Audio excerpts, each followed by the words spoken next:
should be live. It's been a while since I read this, since I had uni responsibilities.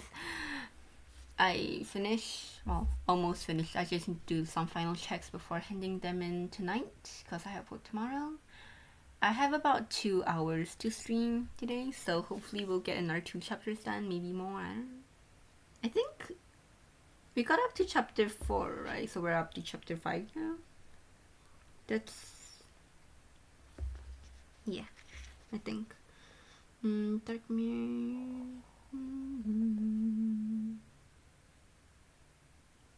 Yeah, I think we're on chapter 5 now. Wait, 2?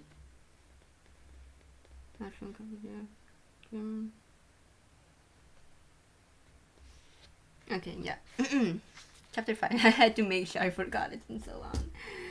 You might hear my phone go off, but I need my phone because I might get a call later. Yuya, Grim, and the ghost got down to business cleaning the building that was far larger than he had imagined. Art room, music room, cafeteria, lecture halls of various sizes, closets, washroom, it went on and on. It didn't make any sense. He could only assume that the inside somehow had more rooms than what he had seen from outside. Because... Is it raining? Oh, it is. I was like, because I have my headphones on and I hear like the background noise. I'm like, why is the background noise so loud? Because he had to carry Grim after the monster just stopped moving halfway through the day, he was completely wiped out by the time the last bell rang. I'm so tired, Grim whined, hanging limply over Yuya's shoulder. Let's go home. No, he's hanging off of our shoulders. We can't, Yuya said as he took several deep breaths. We still have to clean the windows, remember? Before his eyes was the door the ghost had led them. What? Oh, before his eyes was the door that the ghost had led them to. The classroom where Ace supposedly was. You are a stupid, serious and human, Grim told him. Deep down, Yuya also the background noise is messing with me. Deep down, Yuya also just wanted to go back to Ramshackle dorm. It would have been so much easier to go home and sleep. But when he recalled Crowley's disappointed face, he really couldn't bring himself to go against the head mage's order. Why is the rain so loud? Hello? Australia, innit? Okay then, the ghost said as they faded out of existence. Play nice with the heart-labile kid. Yuya always felt a little nervous going into a classroom where that wasn't his own. He swallowed hard, mustering up his courage, and opened the door. Is Ace Trapola here? He timidly asked the boy standing closest to the doorway. He had shiny navy-colored hair and a clear, open face. Like Ace, he had a card suit drawn around his right eye, a black spade. Ace? The boy asked, shaking his head. Sorry, I haven't gotten to know everyone by name yet. What does he look like? Okay, this is obviously our boy. Yuya thought for a second. He has a hard mark on his face. Yeah, this rain. I have to drive with this later. Bro. I don't want to drive in the rain.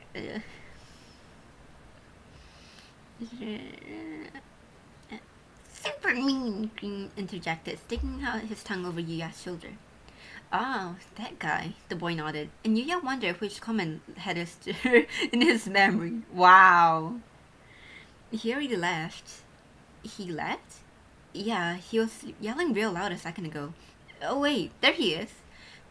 The boy pointed his head out of the classroom window, and Yuya followed suit to find a slender figure up ahead in the hallway with hair color that melted into the evening sun. It was definitely Ace. That's such a beautiful way to describe his hair. Evening sun. Ooh. Nah. Hey man, you got a visitor! The boy shouted, and Ace looked back over his shoulder and immediately broke into a run. Huh? Yeah, I guess. Wait, maybe... Hey, is he maybe... And there he is. He's trying to ditch us! Grim shouted as he leapt down from Yuya's shoulder, heckling out. Stop right there. Like it or not, you're coming with us. No way I'm getting stuck on window duty on the first day of school. Ace yelled as he glanced back at them, waving a genial hand. You two got this. Please and thank you. Enraged, Grim chased after him as the students still at school peered curiously out of the hallway from their classrooms. Yuya felt dizzy at the thought of another fight like the one from the morning. I gotta do something. We're gonna get in trouble with the head mage again, he moaned. The head mage? The boy with the spade mark yelled as he flinched for some reason. That would be bad. We have to stop them. Come on. He charged down the hallway and Yuya chased after him. The boy pulled out a pen as he ran and muttered to himself, Stop them. But how? Body slam, grab their legs. No. Use rope and tie them up? Or a cage. But then, what shape? You punk! Grim howled at Ace. This time for sure, I'm continuing to charcoal! Please, hurry! Yuya begged desperately. Anything if you'll stop them. The boy shouted as he was shaking off his doubt. I summoned the cauldron! He did it! The area around Ace fell into darkness. Ace grunted as he was slammed on the flat ground, crushed beneath a giant black pot that had abruptly dropped out of nowhere and landed on top of him. He kicked and failed, pinned to the spot. Hey, what is this? This weighs a ton. Scream doubled over, laughing. Look at you! You're squashed flat like a frog that got run over by the car. Wait. Okay, I was gonna say they have cars in Twist, but they have, like, the motorcycles, so... Did you do that? Yuya asked. Yeah, the boy said as he scratched his head awkwardly. I went and pulled the cauldron out again. Thank you so much. You really saved us. It was the best I could do, the boy said. I don't know the whole situation here, but I do know you don't want to get the head mage getting mad at you. If you don't know what's going on, then you should get your nose out of it. Ace finally succeeded, crawling out from under the cauldron and glaring at Yuya, causing Yuya's heart to stutter. Man, you jerk. 100 windows? You two gotta bang them out yourselves. I mean, you're the janitors, aren't you? But you were told to finish up before supper, Yuya mumbled. The head mage might think of an even worse punishment if you don't get all the windows cleaned. You have to wash 100 windows? The spade boy stared at them in disbelief. We only just started school. What could you have done to get a punishment like that already? Kind of burned the Queen of Hearts statue a little. Yuya's voice grew quieter with each word until it trailed off entirely. You damaged the statue of the Great Seven? The boy leaped back, stunned. No wonder he flew off the handles at you. After you managed to get into this school, how could you get into trouble on the very first day? Oh, shut up. Ace clicked his tongue. Anyway, who are you again? My name is Steve Spade. Oh, right. Ace bobbed his head up and down. You're the guy who was all hyped up. You were the guy who was all hyped up in the dorm yesterday. Steve sniffled indignantly. You could have at least remembered your classmate's name. Ace pointedly side-eyed at him. Like you remembered mine, genius. You swallowed hard. Anyway, you shouldn't shriek an order from the head mage. Get to work. Yeah, message received. Fine. Let's go bang out the windows already. Ace sighed loudly. What is happening to me? Come on, losers. He whirled his head, looking to either side of Yuya. Where did that dust ball go? Yuya furrowed his brow and looked around, too. Hey, you're right. Grim's gone. Came a smug laugh from waist off. Yuya quickly turned his eye towards the sound and spotted Grim standing at the end of the hallway, on top of the stairs. He clicked his tongue at the flabbergasted Yuya. You click your tongue at me? Excuse me? See ya, suckers! He shouted. The whole thing was Ace's fault, so Ace can clean the stupid windows. That little... He used me to get away!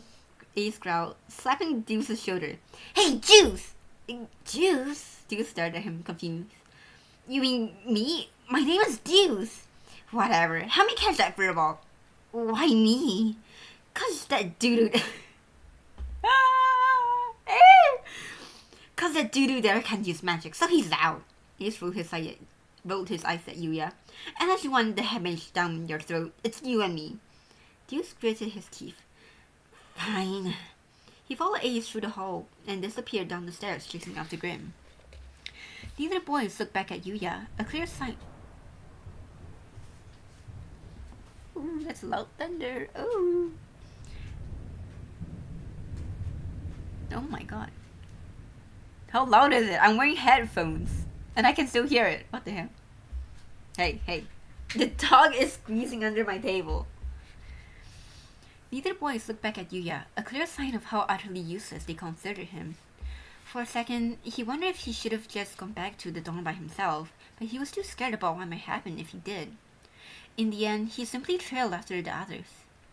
Ace and Deuce had cornered Grim in the cafeteria, and an enormous space with rows and rows of long tables and chairs. Sunlight poured in through large windows, coloring the hall a warm red. A heavy chandelier overshone an orange light, as if to draw out the twilight. Yuya joined the two boys in staring up at the swinging light fixture. Grim was clinging to the decorative chains. Hairball! Ace yelled. You get down here right now! Not a chance, Ewan! Grim laughed. Come on, catch me if you can! Ghosts in chef hats, Yuya guessed they were cafeteria workers, drifted out of the kitchen into the hall, likely wondering what the ruckus was about. They shuddered and gasped when they saw Grim hanging from the chandelier. Is that the monster everyone was talking about? The ghost gasped.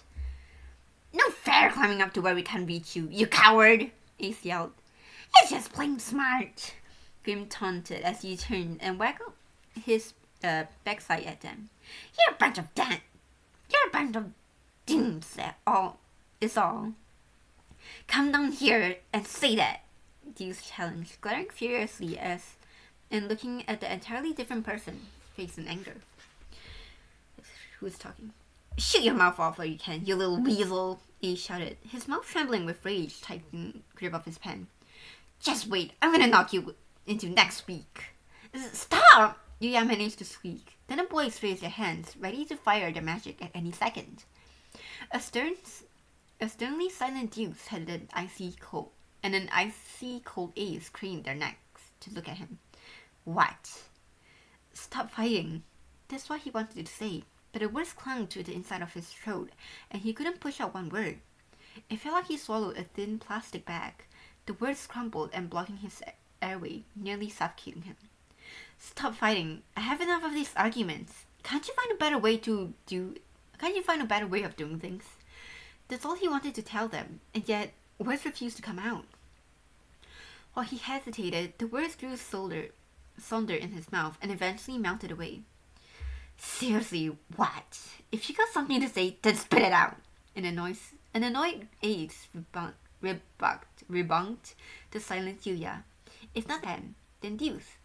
He was clearly picturing what would have happened if they both let loose with magic indoors at the same time. And it was giving him pause. But, couldn't just whole thing if we went all in on magic there. We gotta think of another way to catch Grim. A way to catch Grim. Deuce began muttering to himself again. Catch. We can't catch him. We haven't done flying magic yet. Catch, wedge, pinch. He jerked his face up and gasped. That's it! Oh, you came up with something? Ace cried excitedly, looking at Deuce. Hang on, why are you turning your magic pen on me? Oh. The shiny black fountain pen Deuce used to cast his magic was thrust squarely at Ace. I'll just throw you up there, he said, matter-of-factly. What? Ace and Yuya cried out simultaneously. Ace tried to run, but it was too late. His body floated up into the air and flipped upside down. He was helpless to resist, like a handkerchief caught on a tree. It was not looking good for him. Put me down, you doo-doo, he cried. Quit it, for real! Yes, Yeah, yes, right. Yuya agreed, panicking. Deuce, you ought to yeah! Fighting scream! Deuce tightened his grip on his pen, and a serious look on his face. You made sure to grab him tight. No, I can't. Ace protested. Stop! Abort! Abort! Go! Deuce swung out his arm, and Ace shot up towards Grim. Ah! Ace screamed echo through the cafeteria. Growled Grim. A horrible, ear-splitting catastrophe drowned out every other sound in the hall, louder than all the dishes in the biggest restaurant in town, all crashing down on the floor at the same time. Yuya stood rooted in spot, mouth hanging open at the shocking sight before him, so memorized that he didn't even think to plug his ears, dizzy in the face with such a nightmare. Ace had crashed into the chandelier, shattering into a million pieces. Is this how it goes? Is this how it goes in the game? I don't think so, right? Because I remember them chasing like the rhythm game thing, where they're like outside in the courtyard. I thought the chandelier was Ace and Deuce fighting. Oh my! I need to replay. Yeah. The chandelier! The ghost chef was screaming somewhere, though it sounded far off, the ringing in Yuya's ears. Feet crunched against a fragment of glass, shattering them and sending them scattering against the floor. Ace smashed out of the cloud of dust that accompanied the chandelier's fall from the ceiling and walked over to Yuya and Deuce, rubbing his backside. He was scowling fiercely, but he appeared to be okay. Man, I thought that was the end of me, he said. What were you thinking? Deuce averted his eyes awkwardly as he mumbled. I admit I didn't consider the landing part. You could have, you complete total moron, Ace snarled. You got rocks in your head or what? Where's Grim? Yuya asked, glancing around the pile of glass, but he saw no signs of the monster. Then a gray fur blanket stretched out beneath a chair off to one side caught his eyes. Grim must have been knocked out when he flew into Ace. He ran over and picked him up. Yeah. Grim's mouth hung open loosely, and his eyes rolled back in his head. He had been knocked out unconscious. Meanwhile, Ace and Deuce were arguing loudly. Idiot! Stupid Deuce! Absolute doo-doo! Is that the only insult he knows how to say? Stop calling everyone a doo-doo. What is the localization with this? It's not like you had any better ideas, Ace. Deuce shot back. Having no ideas is way better than having a bizarre idea of throwing an actual person. And, like, what are you gonna do about that? Ace pointed at a shattered church chandelier. If the head mage finds out about this... If I find out about what? Came a voice. All three boys whirled around. Head mage! They gasped. Crowley was standing in the cafeteria doorway, chef ghosts flying around behind him. It seems they had alerted the head mage to the situation. Boys, what exactly is the meaning of this? The wings attached to Crowley's coat looked as though they were standing on end. Yuya reflexively took a step back at the powerful aura of wrath hanging around the head mage. It had been one thing after another since he had arrived the day before, and each time Crowley had cited an expiration, bemoaned the facts, and been surprised by the events.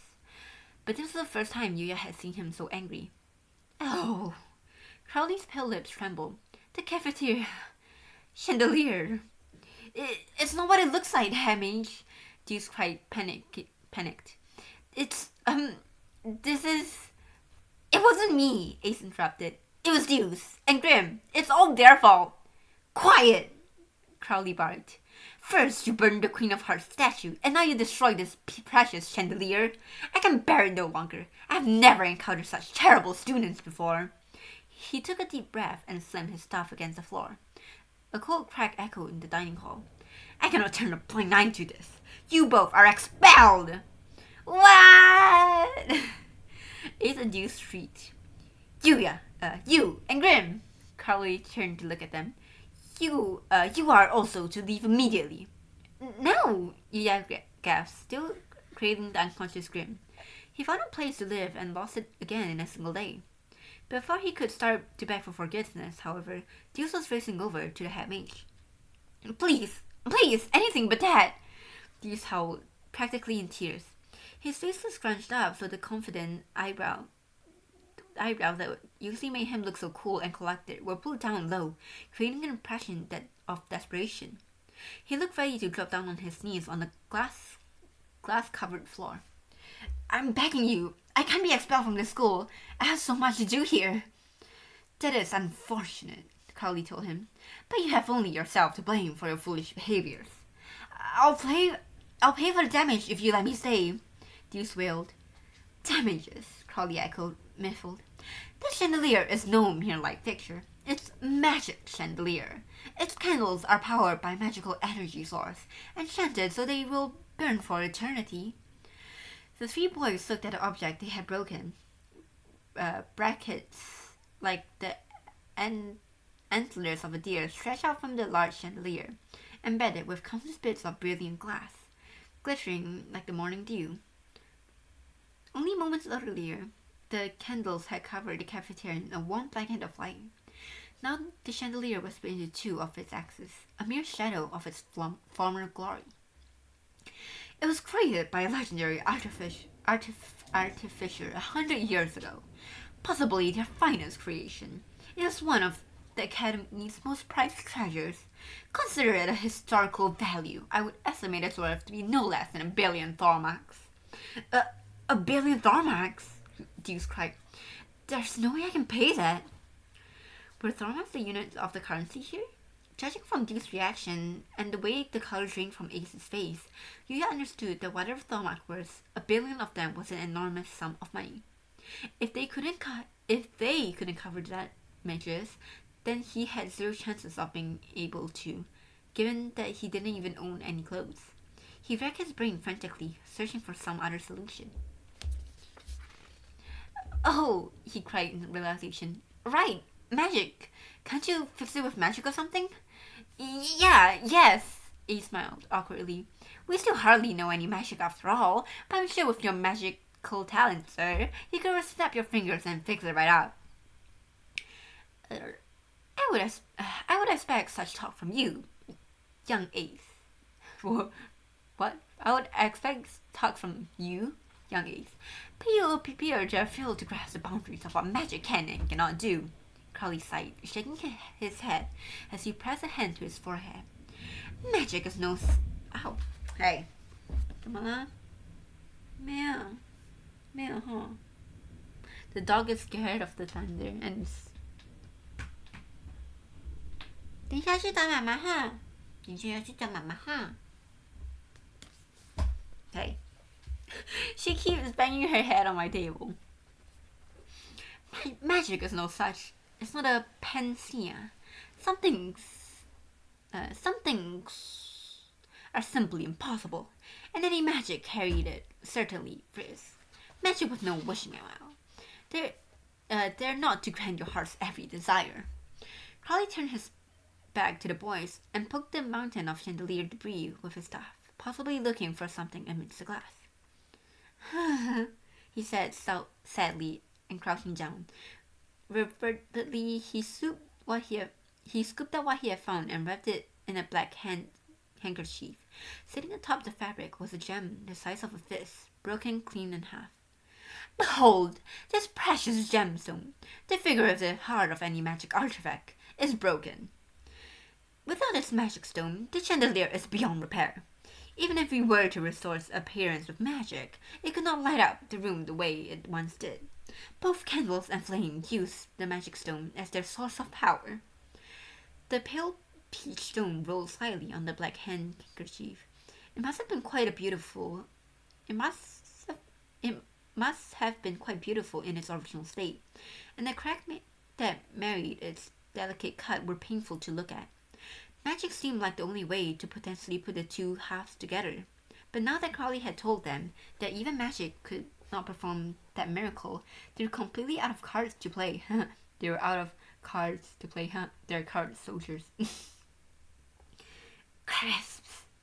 Deuce groaned and covered his face with his hands. No, how can this be? After I finally managed to get into Night Raven College, how am I gonna tell my mother? Yuya and Ace were forced into silence. Crowley opened his mouth again, abruptly, as though something just occurred to him.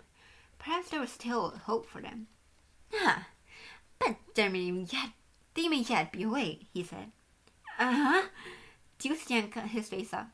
Ace shoved him aside and pressed in on the head mage. What is it? What's this waste of yours? The magic stone is powered by... This magic stone that powers the chandelier was extravated from the enchanted mine, Crowley explained. It may be possible to attain the magic stone with similar properties there. And if we found a new magic stone? A mage stone? Yuya asked, hopeful. It'll be possible to repair the chandelier, Crowley agreed.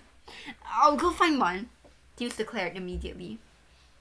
But the mines were closed out quite some time ago, the head mage cautioned. They may no longer be any stones left. I'll go look.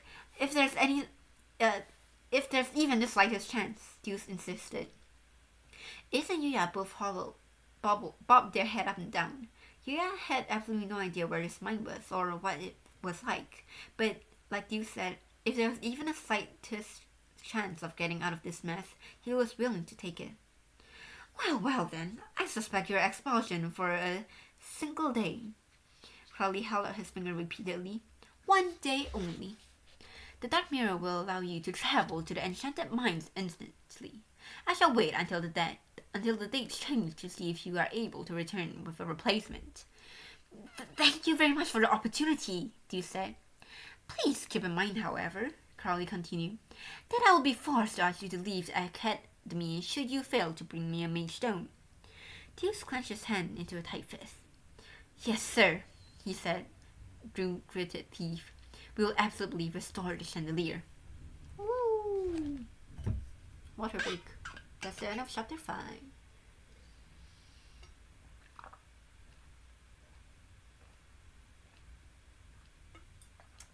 Stay hydrated. And how do people become audiobook readers? That's so much reading. I know they probably take breaks in between, but even like just one chapter is so long. And like when they mess up, do they just like keep...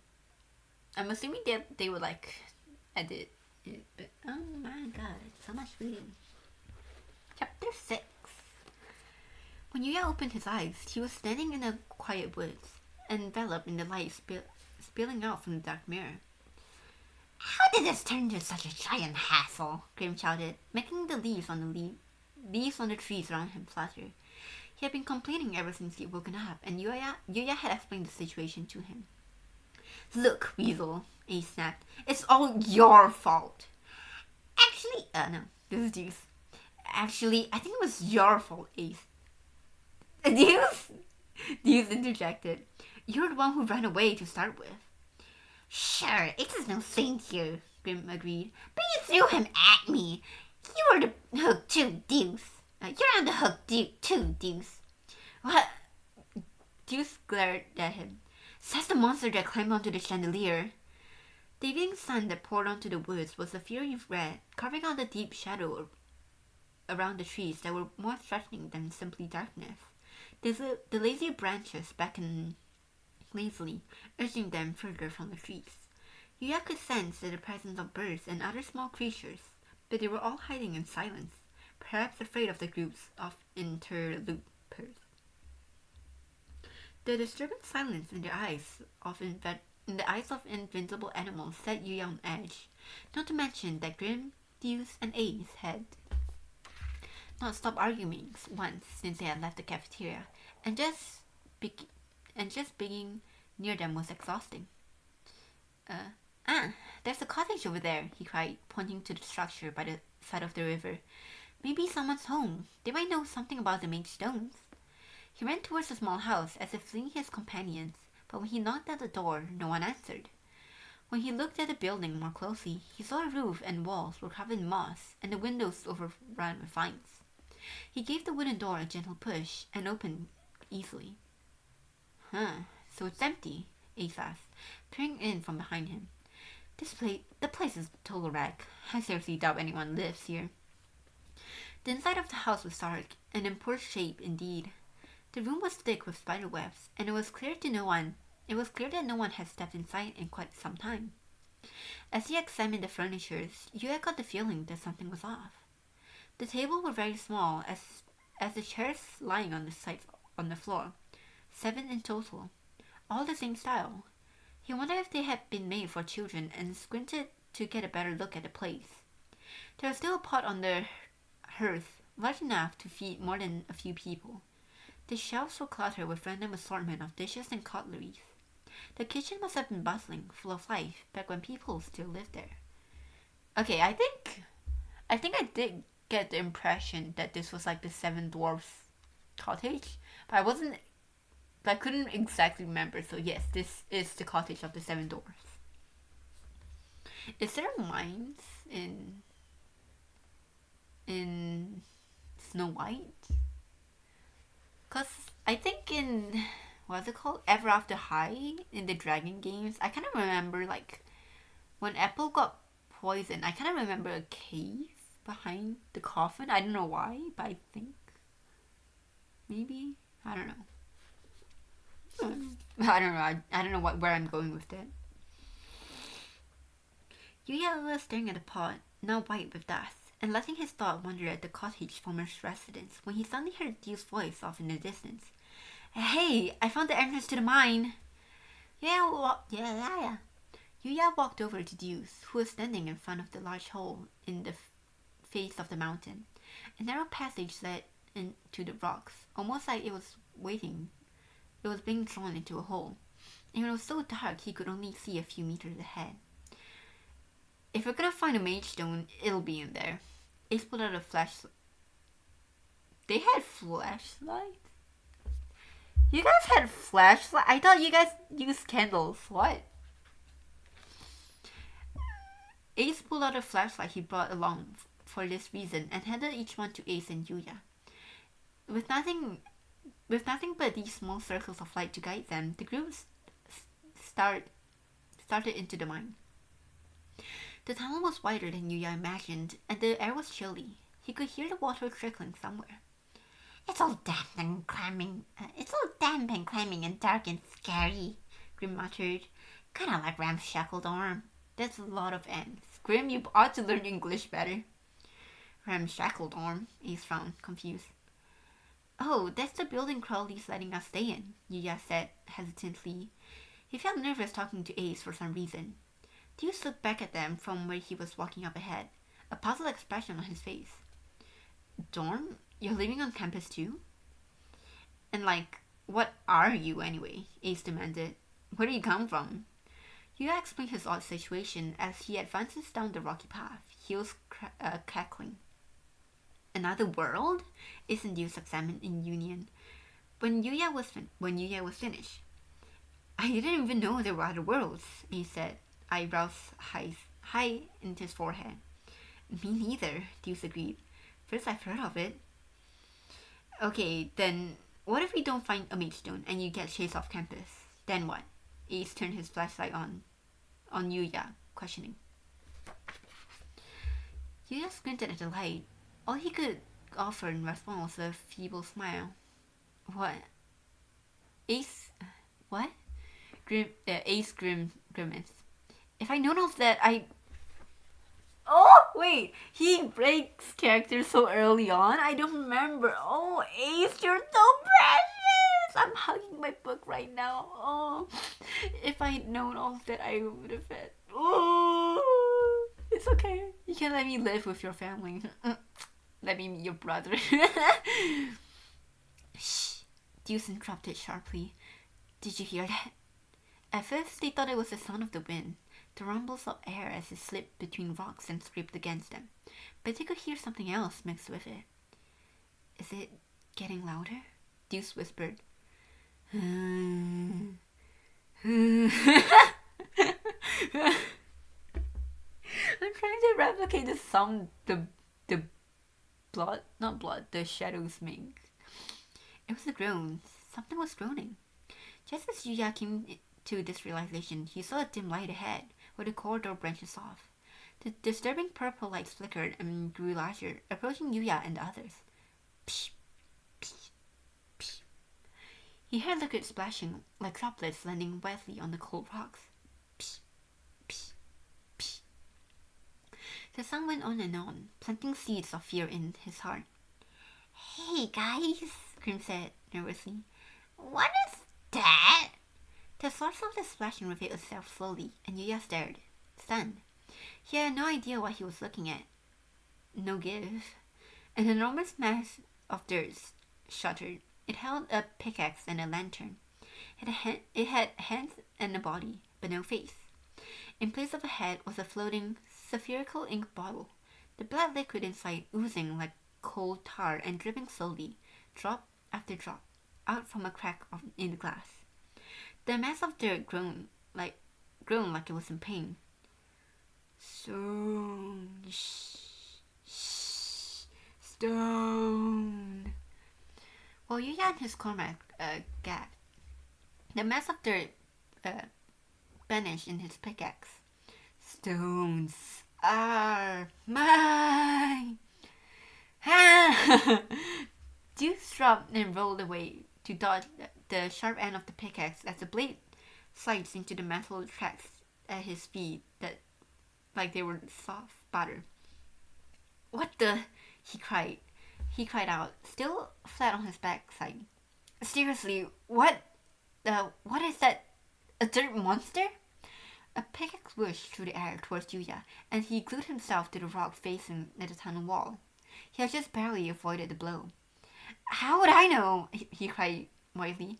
I've never seen anything like this. No one told me about no dirt monster, Grim shrieked as he jumped into one side with Ace. He launched into a fireball from his mouth, but it was swallowed up by the black fluid, snuffing out. I can't believe my magic isn't working! Get back, you giant doo-doo! Every time he says that, it gives me cringe. I'm cringing. How old are you, Ace? You're 15? 16? I don't know. 15.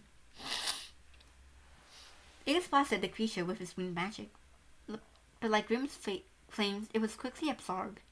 Get out! Get out! The monster roared. While it was still focused on Grim and Ace, Deuce hardly got to his feet. He readjusted his grip on his flashlight, ready to start running in the opposite direction from the monster, and then abruptly called out, Ah! A mage stone! Yuya followed Deuce's gaze and saw a glint of something catching the light further down the tunnel. A glittering gem, half buried in stone. It was so big that he could sense from just a glance that it was special, even from afar. It was so beautiful that he stopped and stared in awe, almost forgetting what he was. Hey, you dog! You dolt! Ace roared angrily. Focus! Giant dirt monster! Deuce turned and braced himself for a fight. He was glancing at the magic pen he held in both hands, and his lip began to move as he muttered something. Ace shot him a look as if to say that they did not have time for him to do whatever he was doing to cast his wind magic at the monster once more. The pickaxe could easily knock the magic aside, turning into a whirlwind that grazed the ends of Deuce's hair. When he danced out of the way of the mini tornado, a flash flood gushed out of all directions from the tip of his magic pen. Yikes! Ace cried, leaping out of harm's way. Deuce gritted his teeth in vexation. Be careful, you jerk! Right back at ya, Ace snarled. Can't you control that thing? The air between them crackled. An argument was waiting to erupt again. Ace! Deuce! Come on! Yuya shouted. Grim was already sprinting out of the tunnel ahead of them. The three boys desperately chased after this fur-rounded back. The moans of the monster and the chills of the air closed in around them.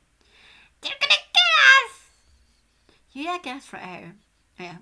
Grim wailed. Yuya gasped for air. His chest hurt. His throat was sticky with thirst. Every breath was a fight. He toppled forwards, half falling into each step, but he somehow kept himself upright and concentrated on putting one foot on in front of another as quickly as he could. He wasn't the only one. They were all panting and wheezing and groaning. He couldn't have been surprised if one of them had simply collapsed. "Stones are mine!" A roar ripped through the air, almost deafening to them. "Crips, crips. What is with their vocabulary? These uneducated boys." Deuce waved his magic pen wildly. "I summon thee, cauldron!" A heavy thud echoed in the tunnel. Yuya looked back over his shoulder. The same massive pot that was previously fallen from the sky to crush Ace was now blocking the narrow curved passage.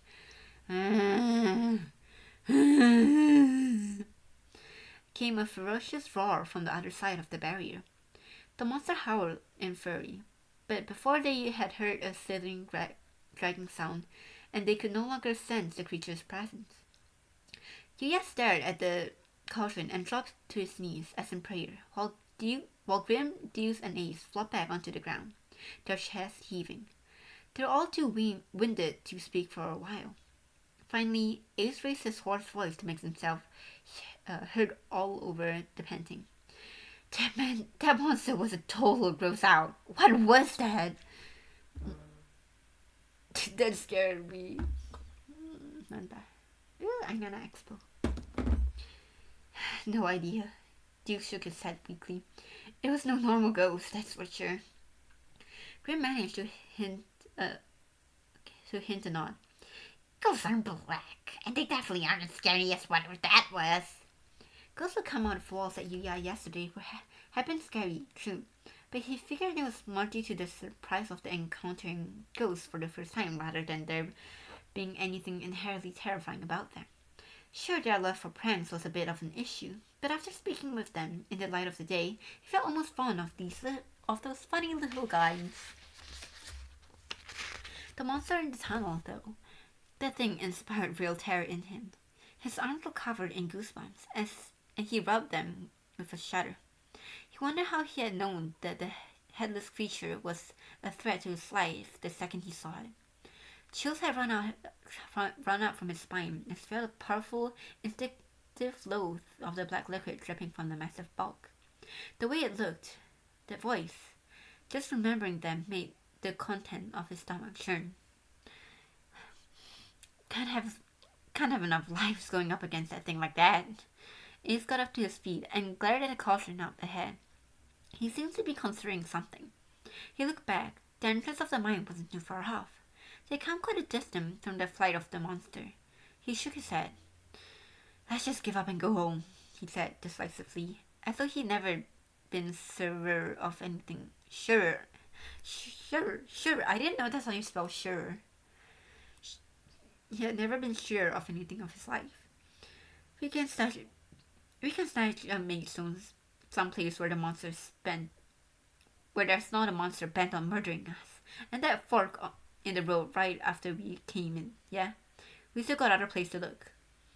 "Uh-huh." Deuce looked up at him. "How can you give up when the stone's right there?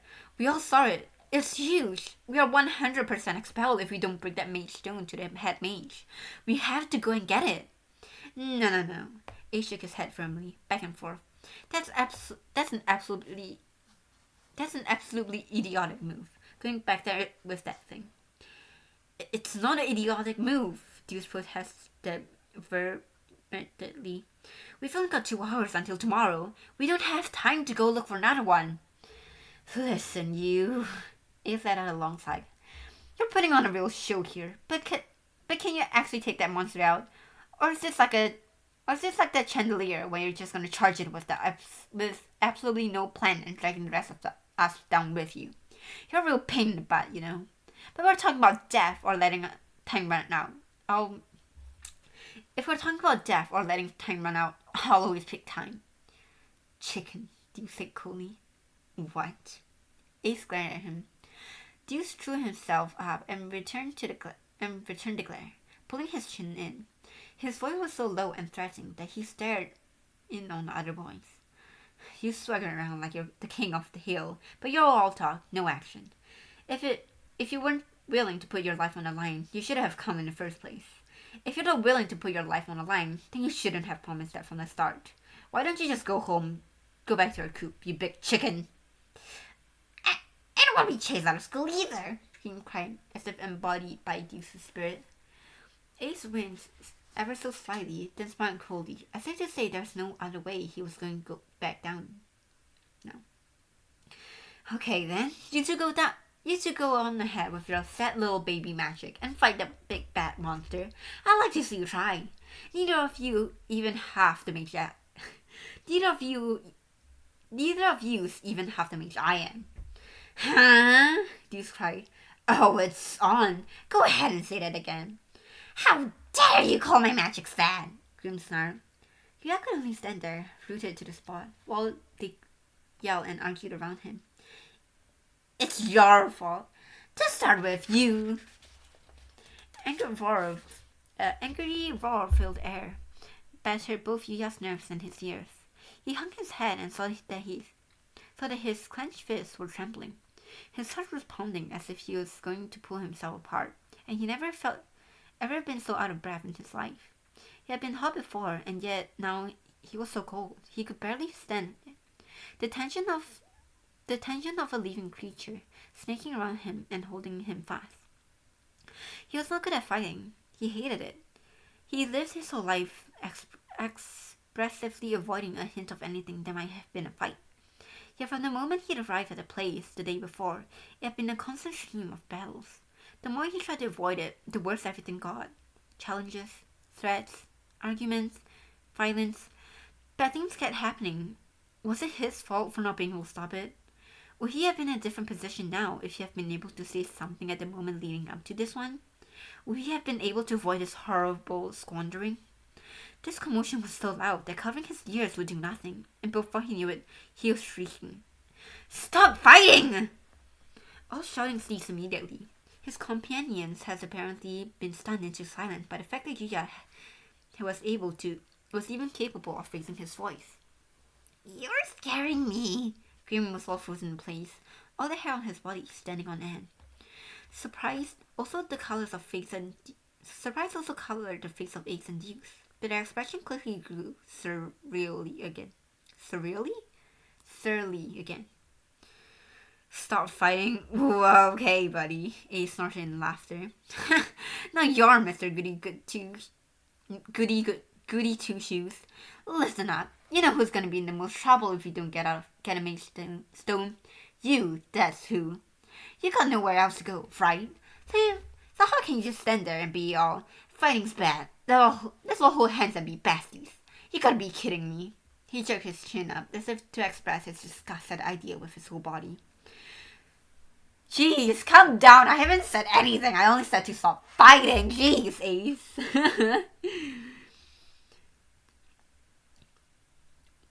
Whatever Yuya said in response, Ace would no doubt at least sneer and laugh and make fun of him twice as badly.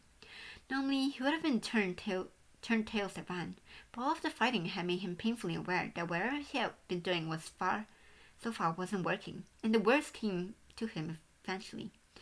That's not what I meant, he insisted. You can't actually be saying that we give up? Deuce scratched his head in annoyance. Listen, to tell you the truth, I'm scared too. But we have to have that main stone. And I'll do whatever it takes to get it. I've got 2 arms. I can spare one of them. And I'm saying I don't want anything to do with your desperate little mission, Ace told him. If you hadn't got in the way, I would have had the monster, Deuce shouted. As if, Ace rolled his eyes. The only magic you've got any real control over is that stupid cauldron. And you weren't really aiming right back there. Well, how could I? Deuce retorted. Anyone need a minute or two in a situation like that? And there they were off again. They snarled and got absolutely nowhere. As the two of them yelled about whose magic had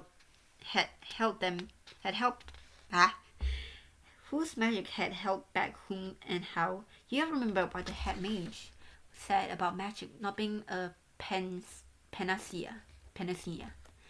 As an outsider, magic seems like a dream to him, but it was a lot harder to control than he thought. It sounds like Deuce was saying that you needed to be able to concentrate to make magic do what you want. I'm sure I'll be able to stay calm and cast a spell if we go back out there, Deuce said. Deuce's voice had an empty edge to it, and his face looked pained, as if he knew he knew way too well that there was no way he would be able to stay calm if an enormous angry monster was after him. Ace is right, Yuya said finally. We'll never dig out of a maelstrom like this. I think we'll only get beaten back if we try to go head to head with a monster. Then what should we do then? Grim asked. What? Yuya paused to think. We could work together? Work together? Ace made a gagging face. No thanks. Next, they're gonna make us hold hands and sing a song or something. I'm not. Then what? Ace demanded. You didn't even really do anything back there. You just ran away. So how exactly do you think we can work together with me? He recalled what the ghost had told him about the students at Night Raven College. People who pride themselves with their self-reliance, who exceeded at magic. He was the most useless person there, the only one without any magical abilities. Yet he was proposing that he could be getting used to them. Now that he thought about it, why had Grim actually listened to him when they were facing off against the ghosts? Kee, kee. An odd sound, one that would never be found in nature, suddenly filled their ears. It was a high-pitched sound, tragic, like someone's weeping. An eerie light floated in the tunnel, and the faceless bulk appeared in darkness once more. The heavy pickaxe dragged behind it, digging into the earth. The hard metal cut away the rocks, producing the ear-splitting sound. My stone, mine, the creature groaned. Alone in front of the monster, Yuya braced himself. He took a deep breath and shouted at the top of his lungs, "The stone is mine!" And he whirled around and ran, clutching his flashlight. Get out! The monster jumped heavily after him, moving bizarrely and seemingly at random, throwing its limbs about it as if to set free of its body. It seemed utterly impossible that this could have been the movement of something so rational. Stepping through the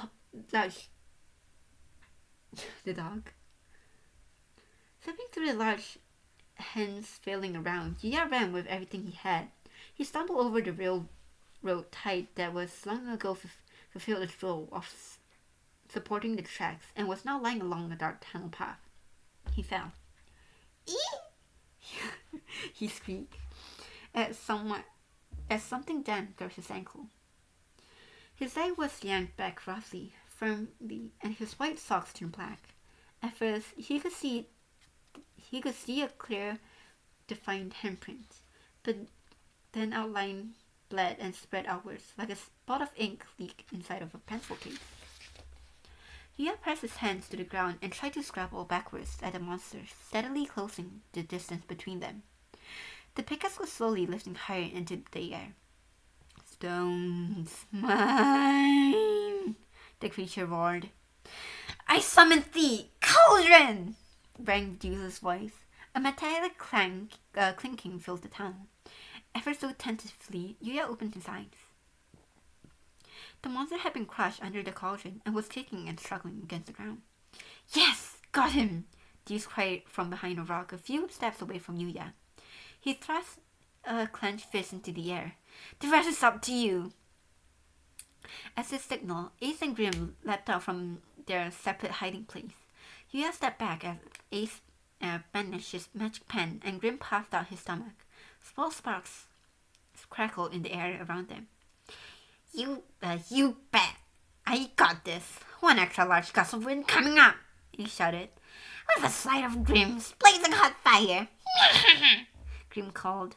When Ace fired a sharp blaze of wind, Grim sent his flame riding on top of the powerful breeze. The air strengthened and the pale flames, and the two combined, transformed into a massive spinning vortex of flame that roared and swirled straight from the monster, swallowing its massive bulk. Grah! A scream echoed through the area. The cauldron clanked and shook. Peony, you could hear Deuce shouting, I got it! I got the mage stone! The hand held up and clutched a bright stone that a bright stone that dazzled the eye that was caught the light of flames. Yeah! Let's skedaddle then! Let's skedaddle then! Ace shouted. Then they all turned and raced towards the exit. Yuya started laughing in relief until he heard a heavy behind them in the tunnel.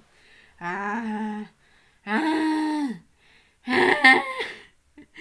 The ground beneath their feet and the tunnel around them jutted and jolted. The roaring turned their blood into ice, and they reflexively stopped moving.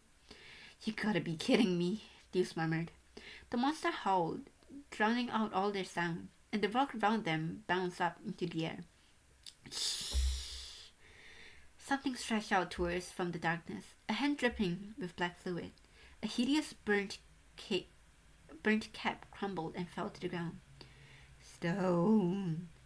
A crackled head appeared in front of him, and Yuya gasped. Is it supposed to be gasp? Like gasp, like, or gasped? Stone! Give back! Watch out! Bah! Something wrapped around him, and he was shoved hard to one side. He had stumbled forward, and there was a loud crash.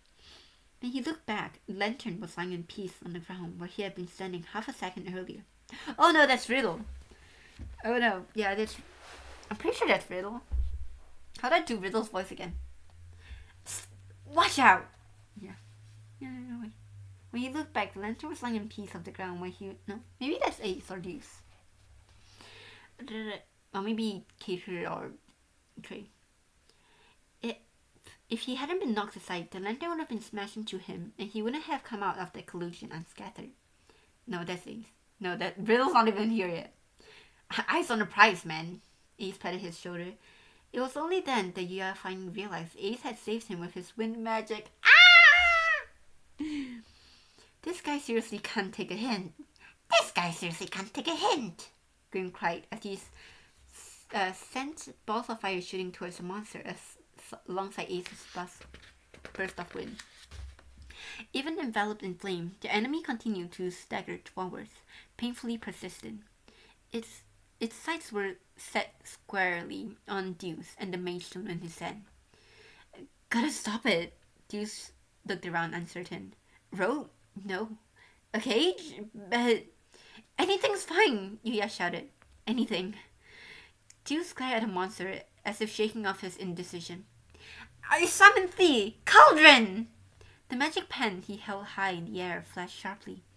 And cauldron! More cauldron! And now, the finishing blow! Cauldron! I love them so much. They're so stupid. Ah! Yuya winced at this succession of ear-splitting metallic crashes until he heard a snapping sound like breaking glass. He stared at a pile of large cauldron and watched the black puddle leak out slowly from beneath them. When they headed off the mine this time, nothing stopped them. Hey Deuce, have you maybe perhaps thought about starting a business in the cauldron industry, you know? The moon offered a gentle welcome as they exited the tunnel. The pale light splitting between the leaves of the trees dazzled their eyes, and they grew weak with relief, letting their guard down, at last, and sinking into the ground on wobbly knees. The grassy earth was soft, and the air that entered their lungs was no longer held the clammy chill of the mines, but it was filled with the refreshing, verdant scent of the trees. Hey, Ace said, lying on his back, chest heaving. There's this thing that's been bothering me. Yeah? What? Deuce asked, too exhausted to even turn his head towards Ace. How come you can only make that cauldron, man? I mean, there's gotta be other stuff you could summon, yeah? There was a brief silence, and then Deuce finally answered. There was a sulky edge to his voice. It's the first thing that popped into my head when I'm all worked out in the moment. Like, you think sorcerer, you think cauldron, you know? Okay, that's one of the most track-off all one-track minds, Ace muttered, exasperated. And he let out a short, seemingly accidental bark of laughter. followed by another and another, suddenly, until he was howling with laughter. Perhaps out of their own giddy relief, Grim and Deuce joined in, and eventually Yuya too was rolling on the ground, giggling. We really went and snatched that Magestone right from under that weirdo monster, he said, between bounces of laughter. I can't believe it. Yeah, Deuce agreed. And it's all thanks to you for getting us on track. I mean, all I did was run away, Yuya blushed. You guys did all the work. The plan Yuya had proposed was that they had used him as bait. He had thought hard about the time him and Green had beaten back the ghosts and how they'd run around Ramshackle Dome together. He remembered the satisfied smile on Grim's face as Yuya held him. If he remembered standing on the sidelines merely watching, he was sure Grim would have agreed to work with him. It was only after Yuya threw himself into the fight that Grim had gotten on board with him. This time, he had decided that he would draw the monster's attention while the others got into place and prepared. That way, Deuce could focus on making sure his magic hits his target, and he figured Ace and Grim would be plenty strong if they combined their powers. When he outlined his idea, the other three had been speechless, so he felt a little twinge of satisfaction. Yuya was a mere human being. He had no special powers. Grim, Ace, and Deuce were grand wizards in comparison, which is why he had been able to trust them to handle the monster. He had been terrified to stand in the tunnel alone when he pushed forward with his belief that others would come through for him somehow. So you see, it's all thanks to you guys, he said, and Deuce shook his head. You're the one who came up with the plan, Deuce said. And, I mean, it was seriously a wild idea using yourself as bait, but you totally pulled it off, dude. You got serious guts. Yuya found it odd how Deuce's speech would get a little bash every so often, but he grinned at the enthusiasm between the words. Deuce's may be right there. Deuce's may be totally right there, Ace readily agreed. That was a pretty good plan. Even the furballs said little magic. It's not so sad with my help. That's how you do it. Yuya expected complaints like, I'm not sad, or I'm not a furball, but Grim didn't so much make a peep. He sat up. Grim, what are you doing? He was digging through the grass near the entrance of the tunnel. Something smells amazing! He sniffed around, nose wriggling. His claws came up against something. Found it! This is it! He held out a black object, about as large as a gumball. It rolled around his palm and he looked at the hard rock. They all peered at it. And then a page of them being silly on the grass, laughing. No you though. Hey, wait, Deuce frowned. Is that a Magestone too? Nah, Ace shook his head. I mean, I've never heard of a Magestone black as coal. Yuya looked over at the large Magestone in Deuce's hand.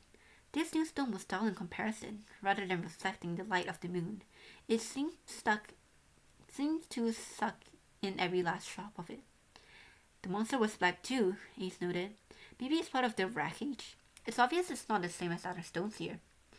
Now that you mentioned it, Yuya said, I might have kicked something while we were running away. Grim still swished back and forth to the side. Yeah. He started to enrapture the black stone and began to tremble uncontrollably. I can't, he cried at last. I'm gonna go for it. Time to chow down. All three boys gasped as the black stone disappeared into his mouth. Grim crunched away on the lump of unknown origins and found at the side of the road, and then suddenly pressed his hands to his mouth and his eyes grew wide. Are you okay? Yuya cried, worried. Yummy! Grim sprang up from the air. Rich in flavor and full-bodied, like sweet fragrant flowers bursting bloom on my tongue. A whole field of them right into my mouth. He licked his chopped delicious and did little skipping dance. He seemed to truly relish the black stone. You picked it up off the ground and ate it. Yuya was exasperated. Gross, Ace made a face beside him. Monster must have real weird taste. Don't you dare eat this by accident. Deuce tightened his grip on the precious mage stone, which he needed the two hands to hold. Yuya looked at the stone and nodded. Okay, let's go. We gotta give this thing to the head mage. Okay, interesting. I don't remember if... I don't think Riddle, Traitor, and Keeter showed up in the game, but I think, yeah, in the manga they did. The manga and the anime they did show up, which is why I was expecting them to show up. Anyway, that's the end of chapter 6. Woo! Chapter 7. 3 chapters today. Oh my god! How long is chapter 7?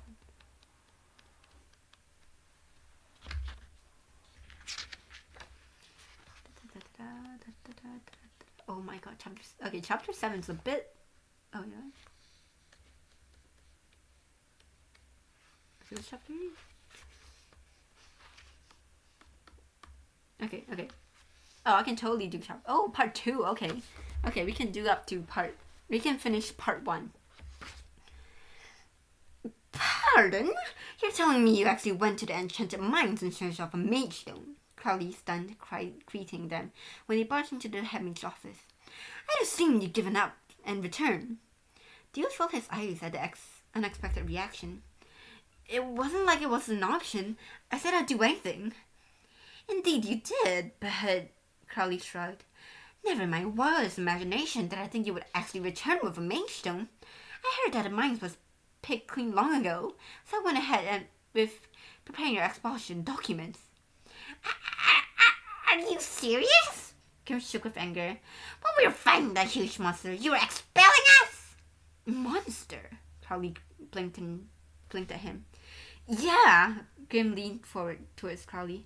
We got into a real tangle with the super strong, nasty monster. They told the head mage about what had happened, what they had encountered in the tunnel, the shape of it, the voice, the horror. When they were done explaining how they had finally overcome it, Crowley covered his face with his hands. He moaned. What's the matter? Yuya asked timidly.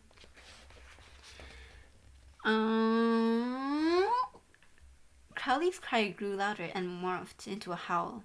What's the guy's deal? Grim arched an eyebrow at the head mage. Bursting into tears in public. It can't be! Crowley sniffled and pressed his hands to his mouth. To think that the victorious day would come when a student of Night Raven College joins hand to defeat a common foe. I did not hold that guy's hands, Deuce exclaimed. Oh, like I would hold yours? Okay, I'm out. That's too creepy, Ace shot back. Deuce and Ace pointed at each other and scowled, lines cutting deep into each other. But perhaps seeing that even this didn't sink, Crowley nodded happily and said, I am extremely grateful in this moment. He craned his head to one side and Crowley grasped his shoulders. My doubts are allayed, he said. You have a gift.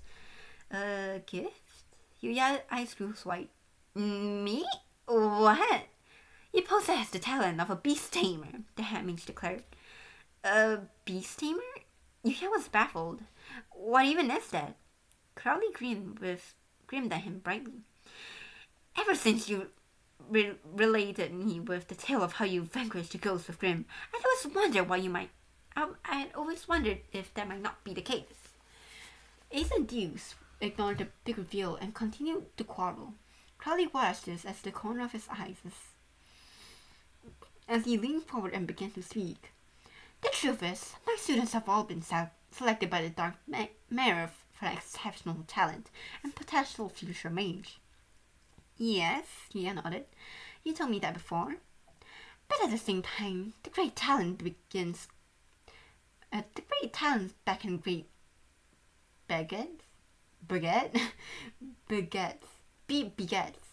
begets great egos, Crowley said.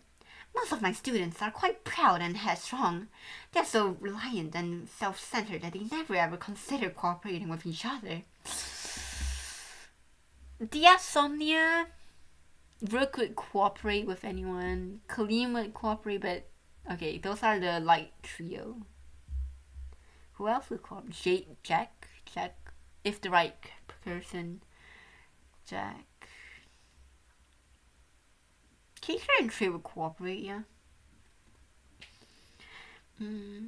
I heard that too, he responded after a moment. This was the point where the ghost had pressed upon him, and given the person in charge of the institution was saying the same thing, he realized the issue might be more serious than he imagined. Sniffling, Crowley tentative patted Yuya's shoulder. You possess no magic, yet despite that, or perhaps because of it, you're able to convince those who can use magic to work together for a common goal. I'm certain that you are a vital source for this goal. My educator's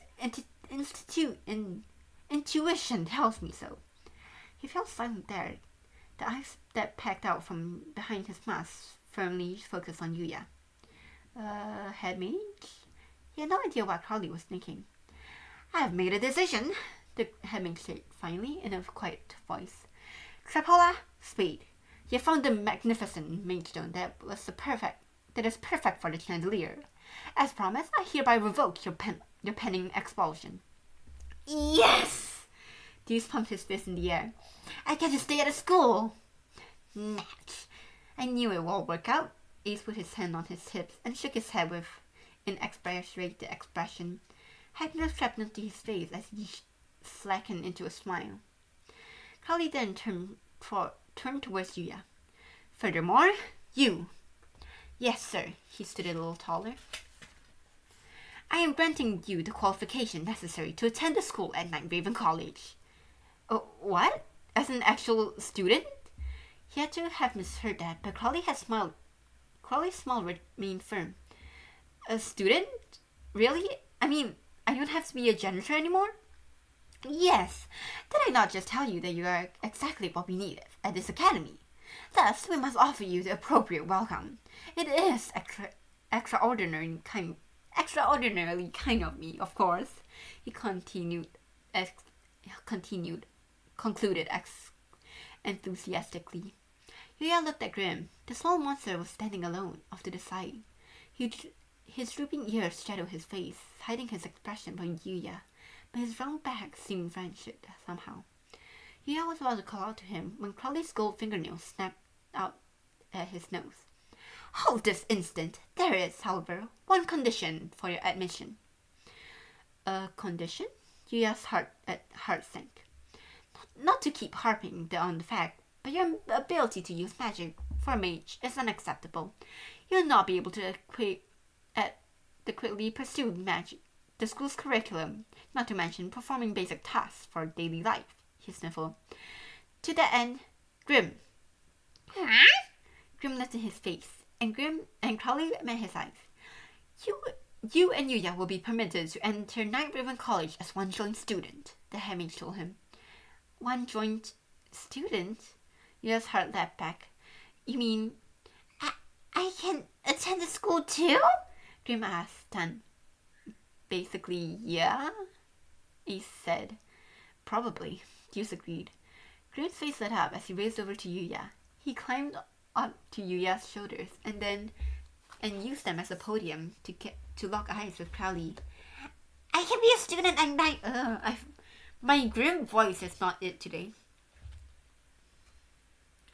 I can be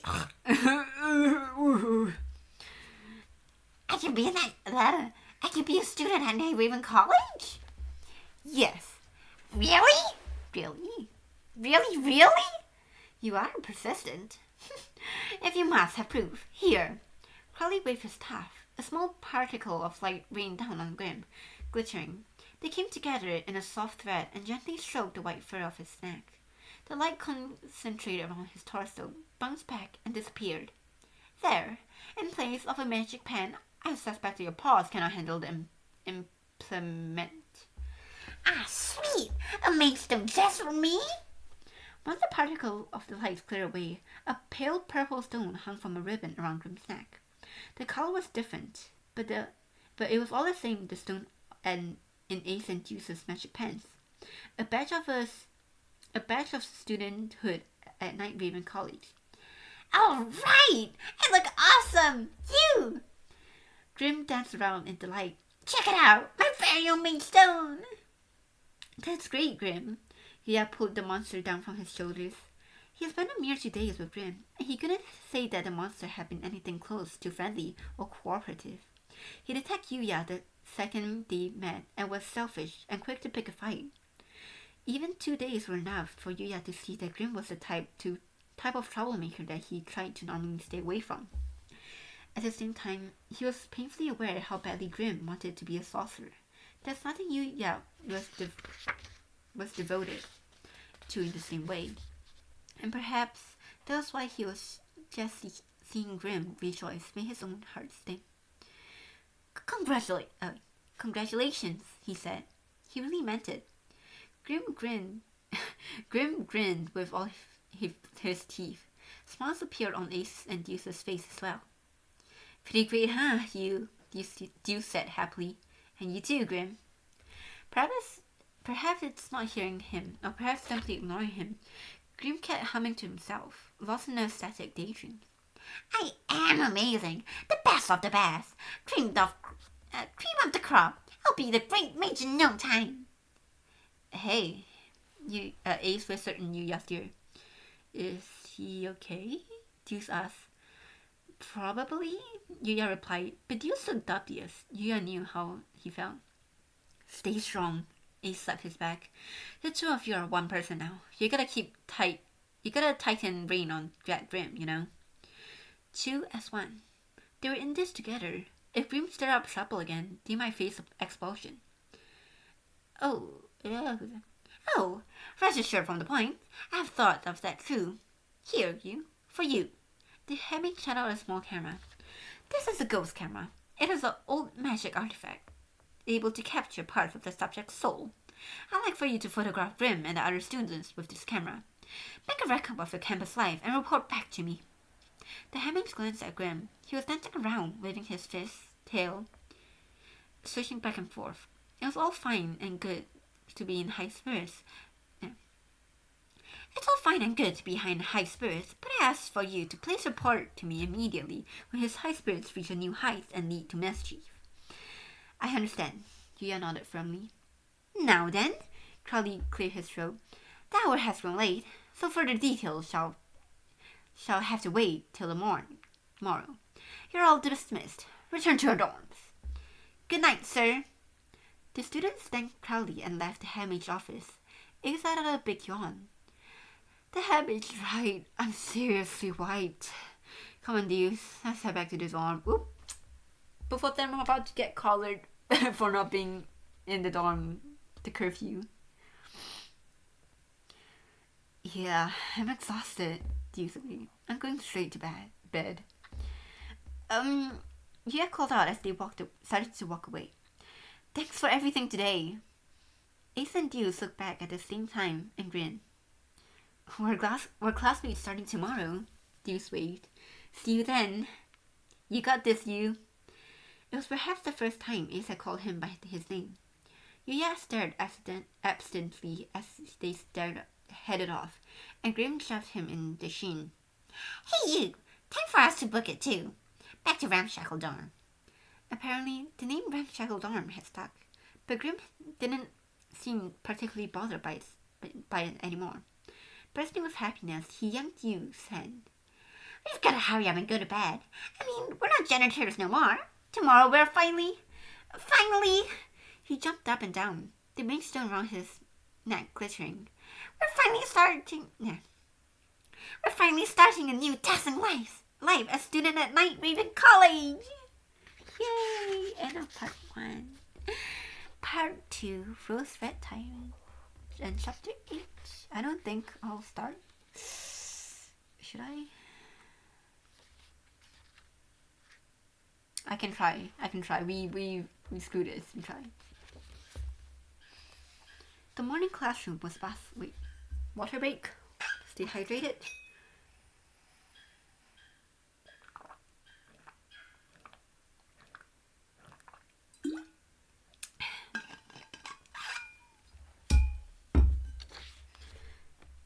The morning classroom was bustling, yet another similarity Yuya found between his world and this world.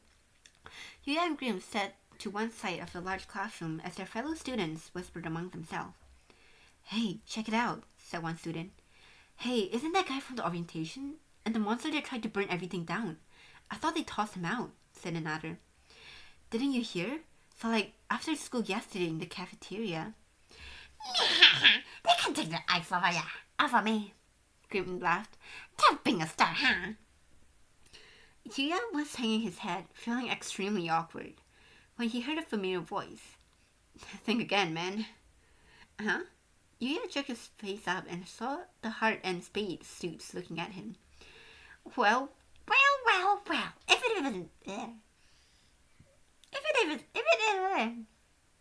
If it isn't Ace and Deuce. Grim looked at the boys in the seat ahead of them dubiously. "How come you guys are here?"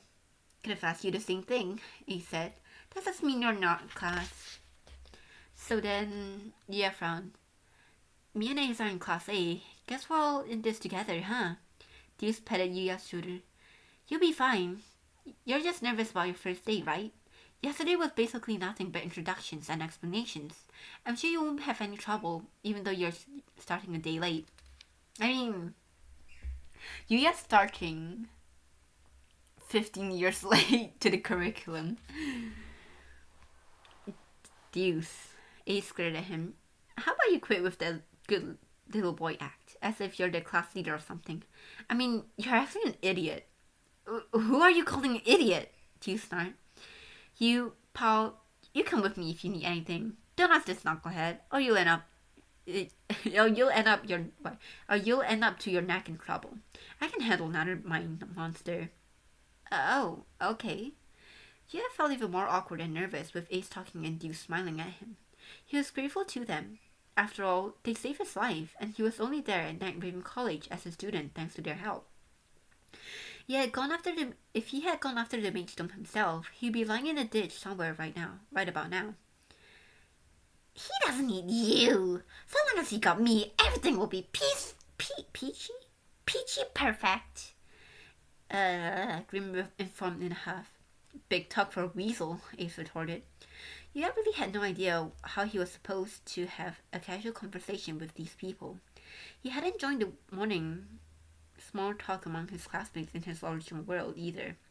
Offering up a non-committal reply to a question was one thing, but the light-hearted back and forth he had heard around him was too difficult to participate in. He spent his whole life avoiding anything to do with anyone, and when it came to Ace, he was honestly a little scared of him. Okay, yeah, he is like a parallel to, opposite of Grim. And also like a parallel, because Grim was, as far as we know, alone.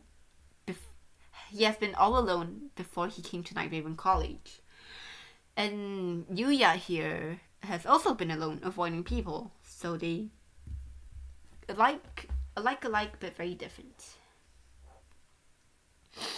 If Yuya answered him sincerely, Ace might laugh and tell Yuya not to take him seriously, as if he had when they first met. After agonizing over it for a second, Yuya bowed his head. "Thanks." He smiled. His smile might have been a little awkward, but it was the best he could do. It's great to be in the same class." Ace opened his mouth like he had anything else to say, but the clatter of the classroom door opening made him turn around and face forward. "Morning, puppies. Little puppies." A man came and stood in front of the podium. The hard soles of his shoes clanked against the floor. His coat was spectacular, voluminous, and eye-catching, with altering black and white panels. Shiny red gloves covered his hand, and his hair was pulled back, half white, half black. His shoes were perfectly polished right down to the tips, with not a stain on them. The man waved his teacher's pointers, and the class fell silent. He spotted Yuya and Grim near the back of the classroom and nodded. "I see new faces are here." The other students whirled their heads around to look for them. What voice do I give? What's his name? Cruel. No doubt. Then that just sounds like Crowley. No doubt some of you have already noticed, the man said, but we have two new puppies joining us to the pack. Well, now, welcome, newcomers. Be polite and say hello to the class. Grim led to the top of his desk. My name is Grim. I'm gonna be super genius sorcerer. Yuya Kuroki. Oh, I mean you. It's nice to meet you, Yuya stammered. You, Grim. My name is Devious Cruel. I'm your homeroom teacher. You may call me Professor Cruel. This flashy guy's a teacher? Unable to tell whether his imposing introduction was a joke or not, Yuya nodded his head regardless. Cruel looked over the class and smiled, lips thin. Remember, be decent to those little heads of yours. They may not be our run-of-the-mill puppies, but the head mage has personally welcomed them to our ranks. They are students equal to every other one of you here. You will refrain from any tiresome quarrels. Understood? That's so nice of him. I didn't know he said that. Oh my god. Hi. Well. Yes, sir, the students replied energetically. Good boys. In contrast to the words he spoke, the look on Cruel's face did not soften. The sharp eyeliner around his eyes highlighted the narrowing of his gaze and further scrutinized the students. Speaking about eyeliner, this is totally unrelated to Twisted Wonderland. I don't usually do makeup, but I bought makeup stuff for cosplay, right? So I was trying some of them today to practice putting on makeup. I drew the most perfect eyeliner I've ever done to date, and I didn't even go out anywhere. And also, it was only on my right side. When I tried to do my left side, I was like, bro. And because the way you hold the pen is it makes more sense. But I guess the left side is a bit harder. I need to practice doing the left side of my eye more. Anyway. He likely understood only too well from previous experience. The boys of this age were not to heed a single word from any adult. The eyes around Yuya were powerfully curious and inquisitive, focusing on him in the way a pack of dogs with nothing to do might look at a mouse released into their midst. He felt not just ordinary, but as though he were surrounded by creatures of entirely different species. The gaze that bore through him seemed to very equally inform him of exactly what his classmates thought of him. You're not one of us. Tell that to Ace and Deuce. They will fight for my honor. I'm B. Yuya stretched out in his chair. Morning classes were over, and it's finally time for lunch. Yuya and Grim followed the river of students streaming towards the cafeteria and copied what everyone else did towards the cafeteria. Towards the cafeteria and copied what everyone else did to get some lunch. He didn't love the cafeteria ghost pointed out and yelled, "The chandelier!" at them, and he had no complaints at the tasty food. He brought a bite of shepherd's pie to his mouth, and the fragrance of grilled potato and the umami of the meat spread across his tongue. Ooh, that sounds good. Now I want pie. The cafeteria at Night Riven College had a basic menu that was free for all students and charge of any changes or additions to the main dishes. There were several options for the basic daily special, and given that Yuya had limited financial aid from the head mage, this was a real blessing. Hey you, Grim asked from where he sat next to him. You're gonna eat or what? Yuya's fork had become impossibly heavy. The rest of the students gathered in the large dining hall were sneaking glances at him and whispering to each other. He didn't have to strain his ear to know what they were saying. Pushinology the morning had been a disaster. He hadn't understood 19% of the word coming out of Cruel's mouth. The textbook's table of contents listed plants, fungi, and medical herbs, yet felt like the curriculum was simply that of a science subject he previously taken, like biology. Most of the names were totally unfamiliar to him. However, and while he had been able to read the words on the page, he had no idea what they meant. Classes was also quite advanced. After cursive reading, he kept encountering one impossible thing after another. Things he knew did not exist on his own world. A plant that shrieks when pulled out by the root. A transparent mushroom that only grows in place with high magic concentrations. He had been too busy being surprised to do any true learning. I feel like if you totally know nothing about it, it's more easy to learn, and if it's really really foreign to you, it's easier to learn. Cause for me, when learning a language, it's easier to learn a language when you completely don't know anything. Cause when I first started off learning Japanese, you can see the progress. You can see yourself progressing really easily. But now that I'm I guess more advanced, I feel like I'm not improving as much. I don't feel like I'm doing as good. I'm not going as fast as I like. Other students didn't know what to do with the baffled and bewildered Yuya. All of them looked at him with fascination, but whenever he turned his head their way, they averted their eyes like bugs scattering. They seemed to be handling him delicately, which made it hard for him to ask them for help. Grim should have been his only remaining thread of hope, a guide to his world, but he knew about as much as Yuya, or maybe even less. They were doomed. If you're not gonna eat that, I'll happily take it off your hands. Grim reached to Yuya's plate. I'm gonna eat it. Yuya yanked his plate back, just as someone approached the end of the table and stopped in front of him. It was Deuce with a tray on his hands. I'm sitting, he announced. Oh, Yuya nodded. Sure, go ahead. Deuce sat down in a chair opposite of him and picked up his fork. Phew, this place is packed. I was worried I wouldn't be able to find a seat. Yuya looked at his left and his right. Empty chairs on both sides. Students filled the cafeteria, and yet the area around Yuya and Grim was pointedly deserted. It was almost funny how desperate everyone was avoiding them. Racism, guys? Hello? Just because I'm not from this world, how dare you? What? Do the other students know, or do they only know that Yuya is magicless? So, it doesn't bother you? Yuya asked timidly. Rather than the murmur siding with Deuce's arrival at their table, they only grew louder, with the majority of spectators now wondering who Deuce was.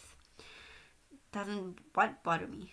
Deuce looked at him curiously, his cheeks stuffed with food. What? I mean, Yuya looked around the hall pointedly. Deuce followed Yuya's gaze, apparently only now noticing the commotion. He finally nodded. Oh, those guys.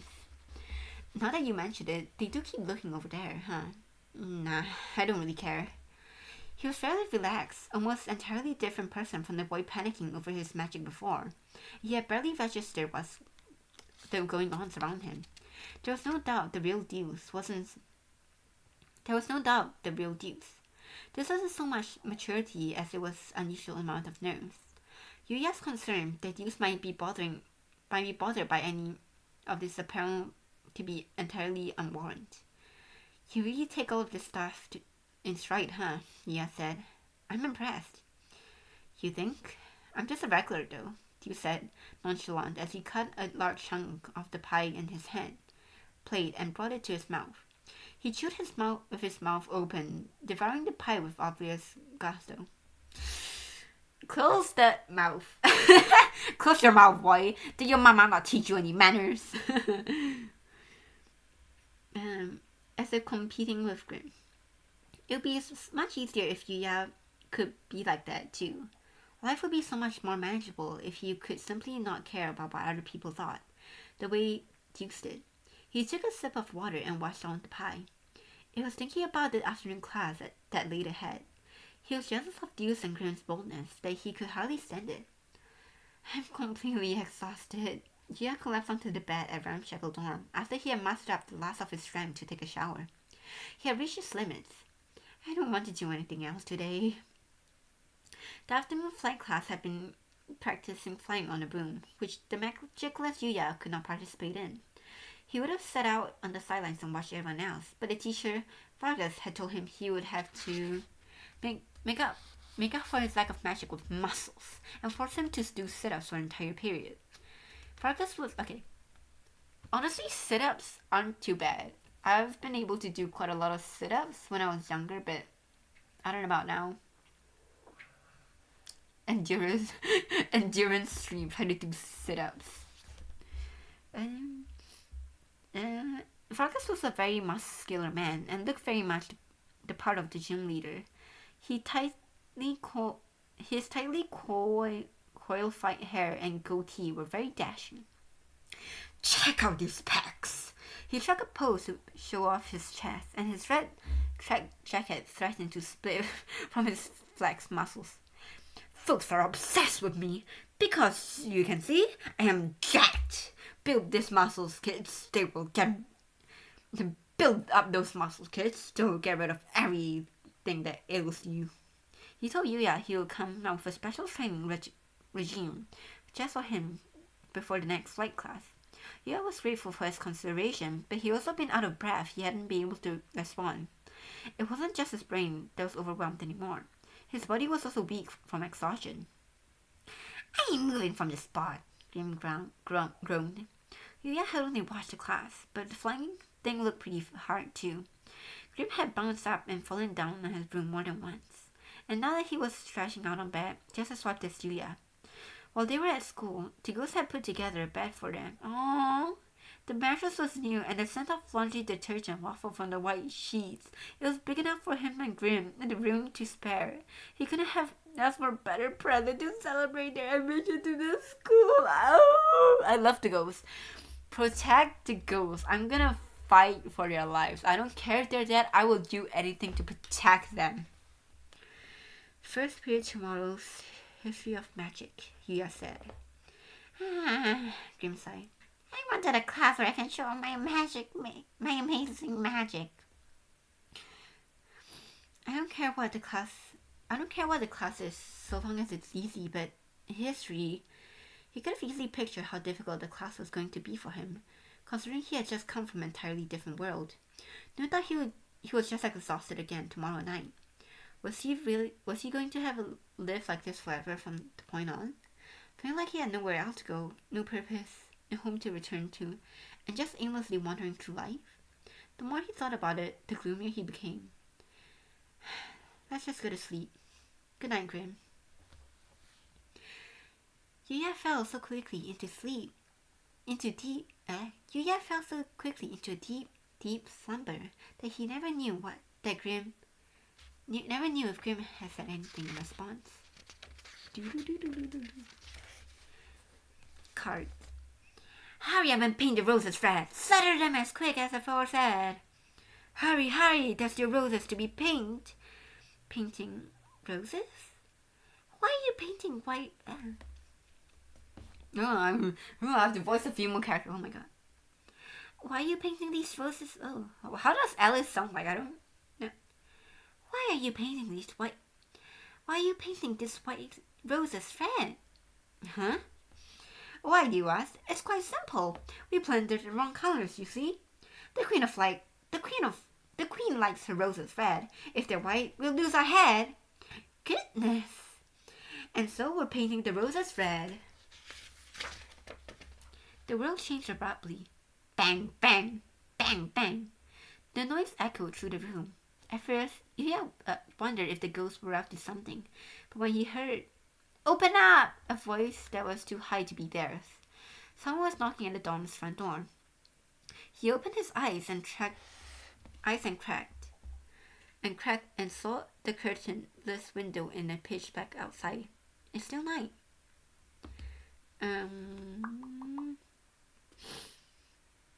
Where am I? He moved his sluggish mouth with difficulty. Someone's here? Ooh, in the middle of the night. Go away. Grim grumbled as he yanked the blankets over his head. Ignore them. Not here. Wait, how does Ace know where Ramshackle is? Yuya followed suit and closed his eyes again. Unfortunately, not only did the knocking not stop, but it also grew more insistent, more frequent.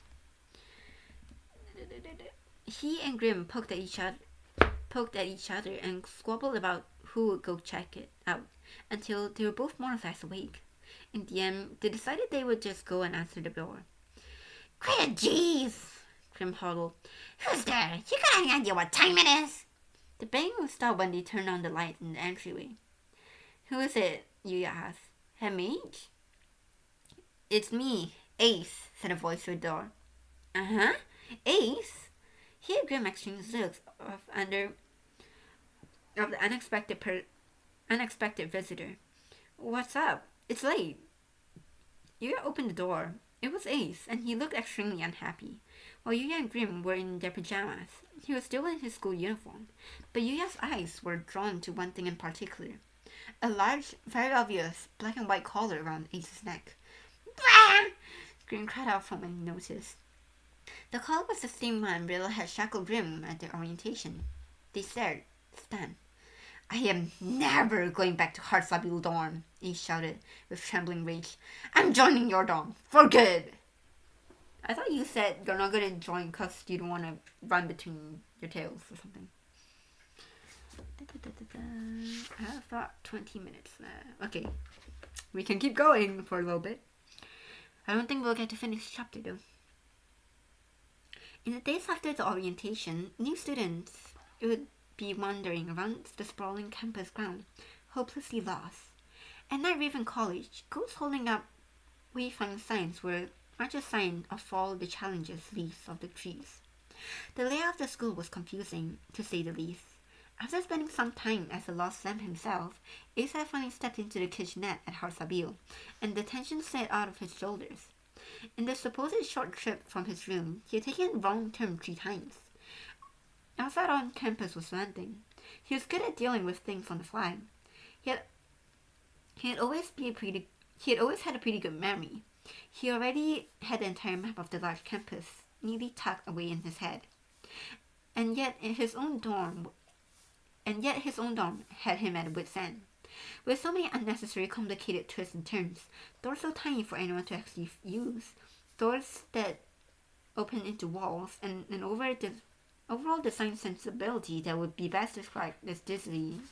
Getting lost was almost inevitable.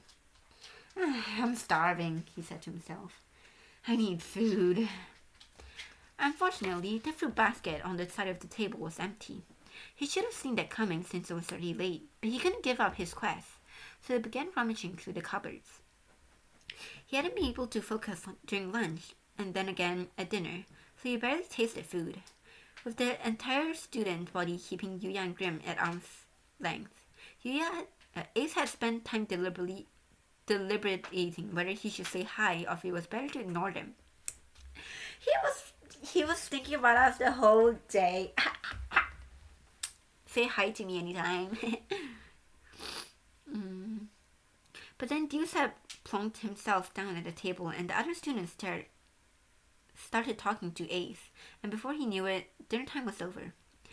Ace was, if nothing else, a growing boy, and the food he'd absently grumbled down had been digested hours ago, and so now his empty stomach ached. He opened the fridge, and something delicious caught his eyes. A large tart. 3 of them, in fact, taking up a significant amount of shelf space. Whoa, score! Tarts! Those look amazing! He took one of them out of the fridge and gently lifted the glass lid.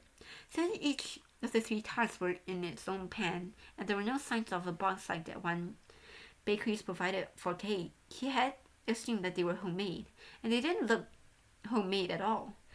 The tightly packed berries were glazed with nappage that made them sparkle like gemstones.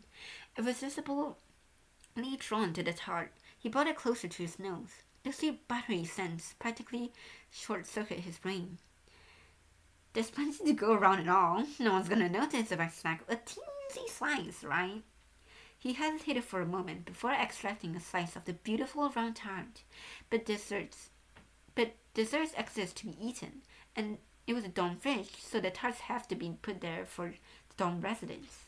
He looked around and grinned. Okay, To be fair, Trey didn't put a card. Trey knew there are new students who still don't know the rules. Yet he put the tarts there and didn't like put a note be like, hey, don't eat the tarts, haha, you know. Even if it wasn't the case, he could just apologize when his crime came to light. Lifting the sides to his mouth, he took a huge bite. Instantly, the fragrant dough, the lightness of cream, and the sour sweet taste of the fruit filled his mouth. The slice was bigger than his hand, but he still polished it off with 3 bites flat. It's so good, he declared. I'm in pastry paradise right now. Of course they're good, the voice came in reply. Trey made them. His tarts are always exceptional. So they are homemade. I can't believe how good it is. Ace rose.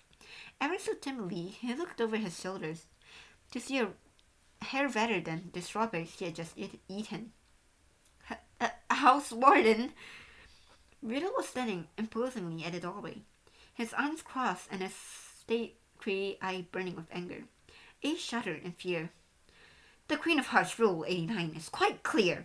Never eat a tart without the Queen's express permission. Oh, this is...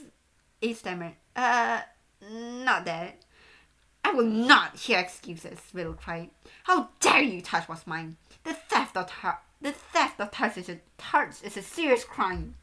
This is yours? Ace panicked, and Riddle waved his magic pen. Off with your head! How much further can I go?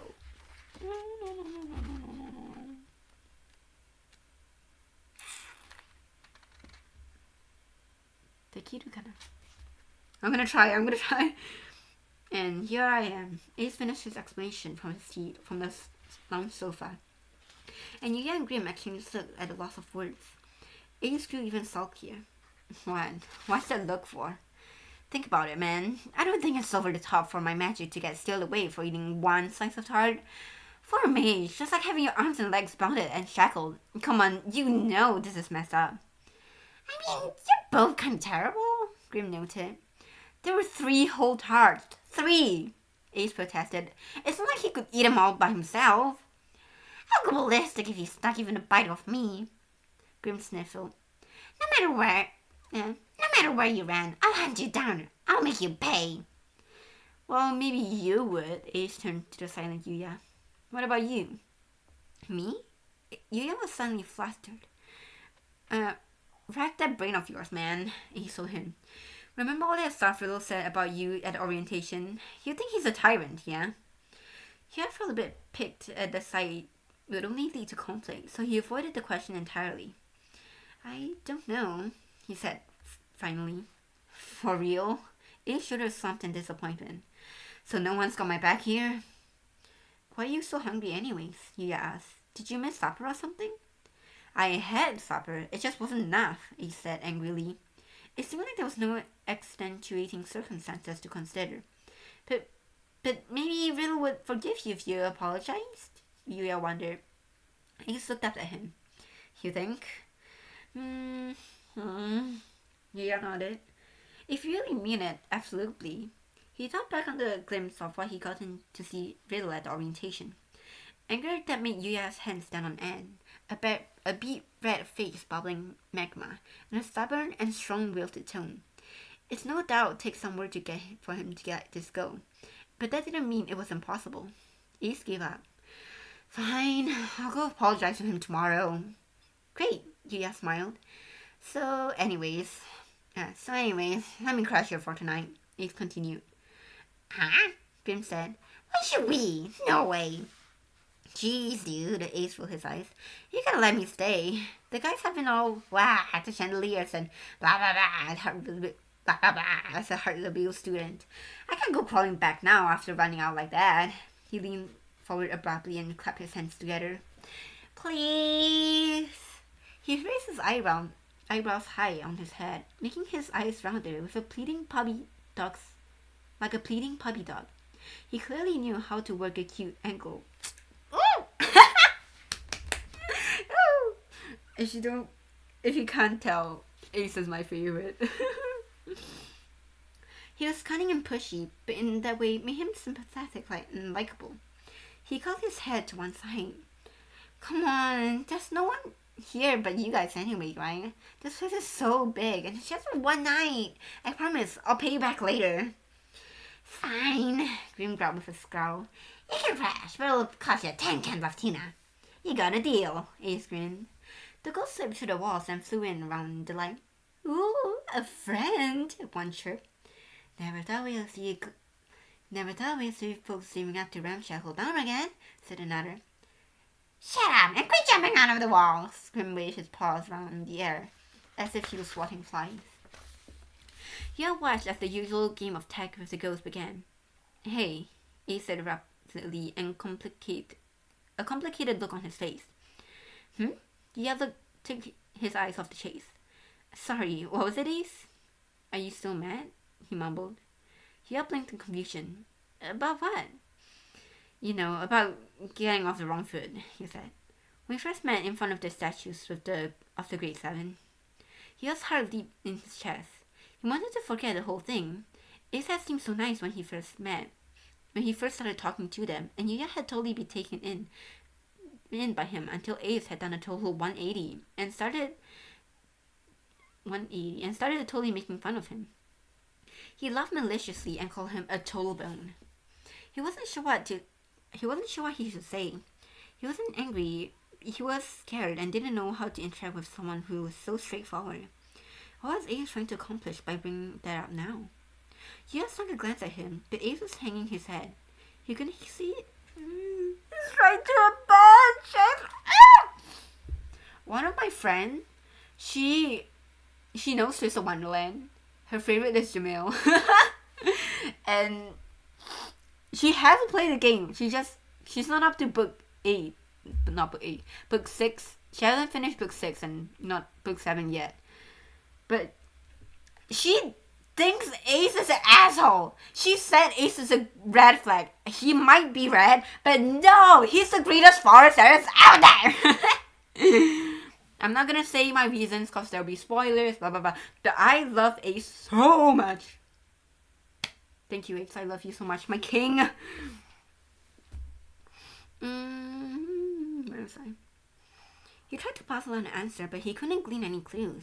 But if he didn't hurry up and say something, Ace would probably get annoyed and wonder how long Yuya was gonna hold a grudge.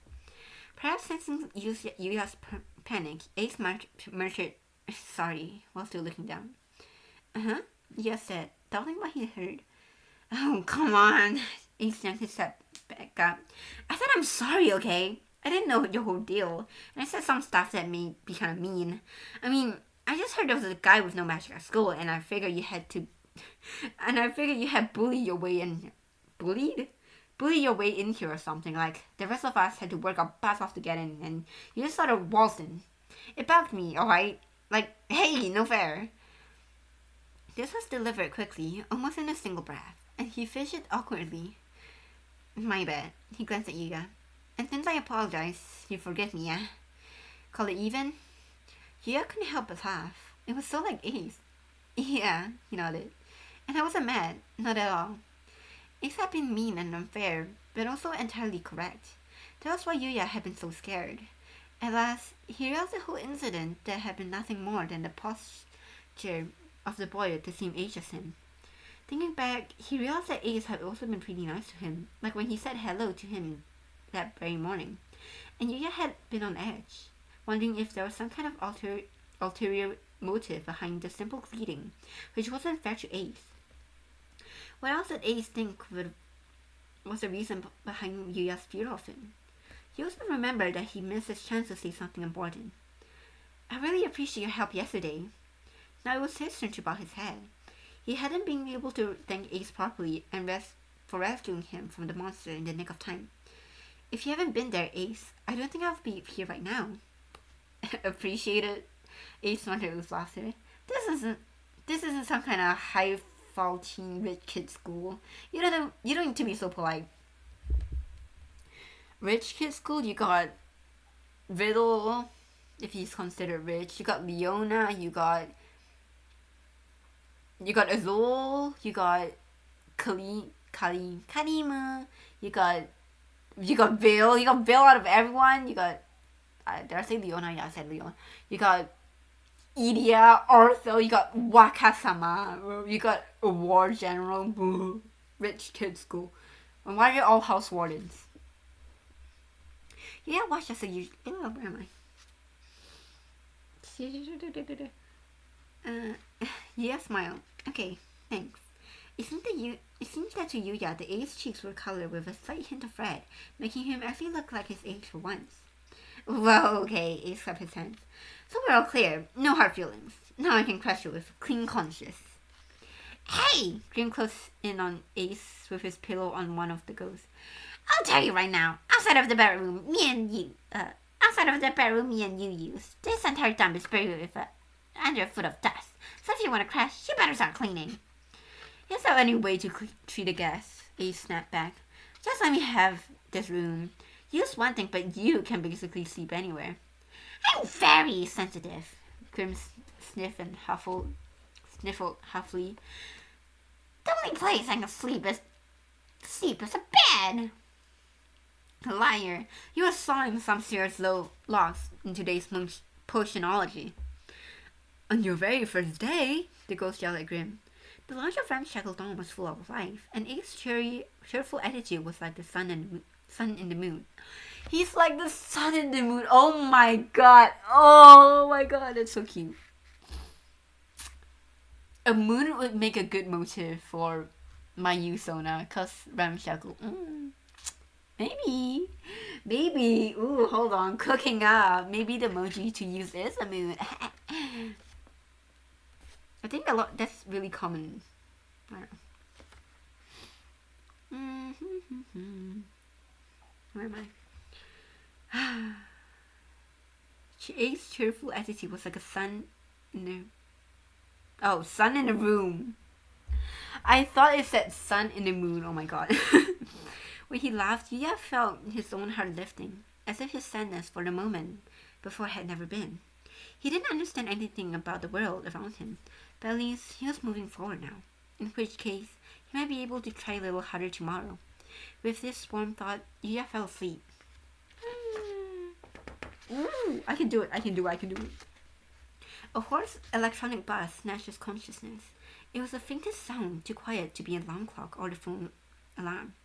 Yuya ignored it and rolled over. The zzz of the broken bell turned into a bang bang of knock. The same sound he heard last night. Someone was banging on the front door of Ramshackle. Grim had shoved his head under a pillow, but he... Hold up a second. Did you just skip the scene where Ace asked to share the bed with you? I beg your biggest pardon? I want to share a bed with him. Someone's banging on the front door. Grim had shoved his head under his pillow, but he leapt up at last. He had reached his sleeping. Nah, man, first thing in the morning. Who is it this time? He growled. He had changed into his uniform and stepped into the hallway with Grim. There, they bumped into Ace. Yeah, where did Ace sleep? Morning, Ace. Morning, you. Ace looked much better than he had earlier. They ended up putting him on the sofa of the lounge. But even so, it looked like he had been able to get decent sleep. He marched towards the door and yanked it open like he was at the door. Like he was the dorm warden. Excuse you, Ace. That's my dorm. I am the house warden. Deuce, Ace exclaimed. I figured you'd be here, Deuce said, standing on the other side of the door, in the still pale morning light. He peeked around Ace. Morning, you, Grim. He stared at Ace in exasperation. I heard from the other guys that you snuck a piece of the house warden's tart, and then he put a collar on you. He snorted with laughter. You really are an idiot. Oh, shut up, Ace snarled. Like you're one to talk. What are you doing? What are you gonna do about class today? You'd be a real pitch if you can't use magic, huh? Honestly, why do you even come to Arcane Academy in the first place? Deuce teased with a grin, most as if getting his sweet revenge for everything Ace had pulled so far. I'm tired. Even Grim laughed at him, saying, The school could always use another janitor. But Ace didn't put up a fight. Perhaps he had been thinking the same thing himself, groaning. He glared at Deuce. So what? You came to take some pot. You came to take some pot shots. I don't really have that. I don't really have that time either. You told him. I came to get you. The honor students. The honor student always lends a hand to fallen classmates, right? Why are you always so annoying? He rolled his eyes. And thanks, but no thanks. I was already going to go say sorry. You stepped the arm forward invitingly. So then let's head back to the dorm. A stepped outside, and Yuya decided to watch them go from the entryway. Last night, he hadn't been sure how things would end up, but it seems like it was all going to work out. What? I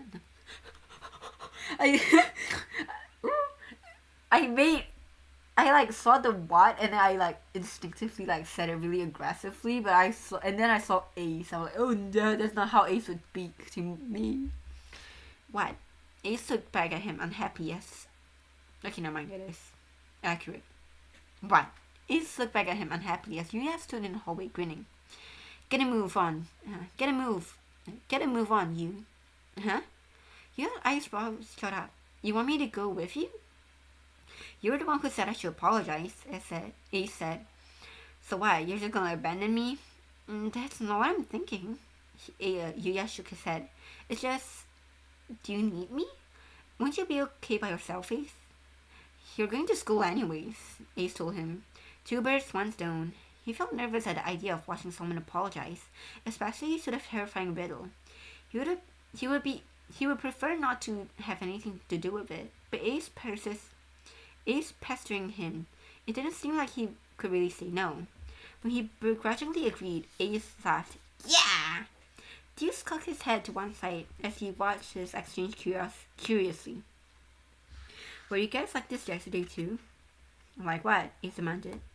I don't know, Deuce shrugged. You seem sort of buddy-buddy. It's all in your head, Ace abruptly changed the subject, as if to shake Deuce off. If we keep standing here staring off into space, class will start on us. Come on, let's go already. Yuya asked Grim on what he was going to do, and the monster leapt outside, seeming raring to go. I'm coming. I want to see this Herzlabile too, Grim shouted. It's Herzlabile, Ace poked at Grim's inner side. Wait till you guys see our dorm. It's gonna blow you away, Deuce said, bursting with delight. Get ready for it. With that proud smile on his face, he turned towards Grim and Yuya with a thump and thumped his chest. Oh. And that's the end of chapter 8. Wow, I went from chapter 4 to chapter 9. Wow. No, chapter 5 to chapter 9. So that's 5, 6, 7, 8. 4 chapters in one sitting. Whew. I will have to go, unfortunately. Also, I need to rename the stream because it now doesn't make sense for it to be ramshackle. What? Oh, I don't like looking at my. Okay. Whenever I stream, I'm on OBS. I'm looking at my OBS screen, so I don't look at the analytics.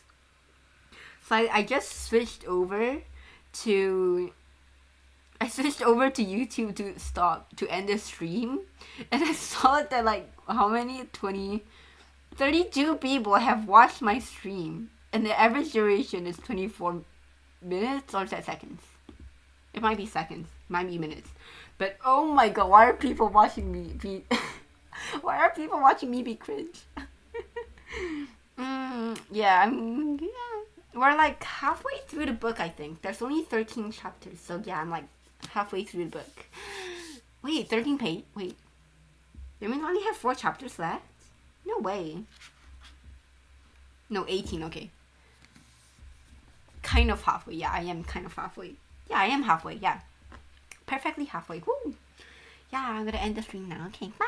I don't know when the next stream will be, because someone has to study for exam in 2 weeks, and after the exam, I'm gonna have to study for JLPT, so time to